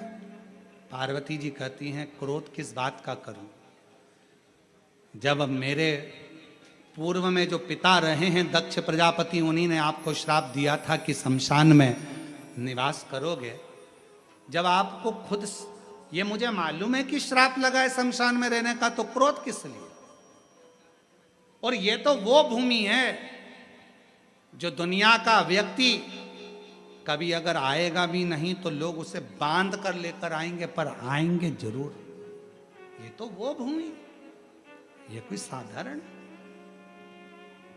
शिव महापुराण की कथा कहती है काशी के कंकर कंकर में शंकर है, और काशी में जितने शंकर हैं वही काशी है, और काशी ही शंकर। काशी में निवास करने वाला एक छोटे से छोटा बच्चा भी, काशी में रहने वाला एक बूढ़े से बूढ़ा व्यक्ति भी, काशी में रहने वाला चाहे ब्राह्मण हो, चाहे क्षत्रिय हो, चाहे वैश्य हो, चाहे शूद्र हो, काशी में रहने वाला पशु हो, पक्षी हो, जीव हो, जलचर हो, थलचर हो, काशी में रहने वाला एक एक जीव भी मेरे शंकर का ही एक अंश है, शिव का ही एक रूप है, जो काशी में निवास कर रहा है। काशी में रहे, काशी में केवल लोग कहें कि मानव बसते हैं या इंसान रहता, ना ना, काशी में तो मेरा शंकर रहता है, शंकर। और तुम आना भोले बाबा मेरे मकान में, तेरा डमरू डम डम बाजे सारे। ऐसी पवित्र काशी में शिवजी पार्वती को लेकर गए। विदल उत्पल का संहार करने के लिए माता पार्वती ने कुंदुक का प्रहार करा। शिवजी का नाम कुंदकेश्वर महादेव हो गया। भगवान कुंदकेश्वर पधार रहे हैं, जोरदार ताली बजाकर स्वागत करिए। भगवान कुंदकेश्वर का अवतार हुआ। समय आया, कल कथा ठीक इसी समय 1 बजे से 4 बजे तक भगवान शिव की अविरल भक्तिमय कथा का लाभ लेंगे और अपने जीवन को धन्य बनाएंगे। हर हर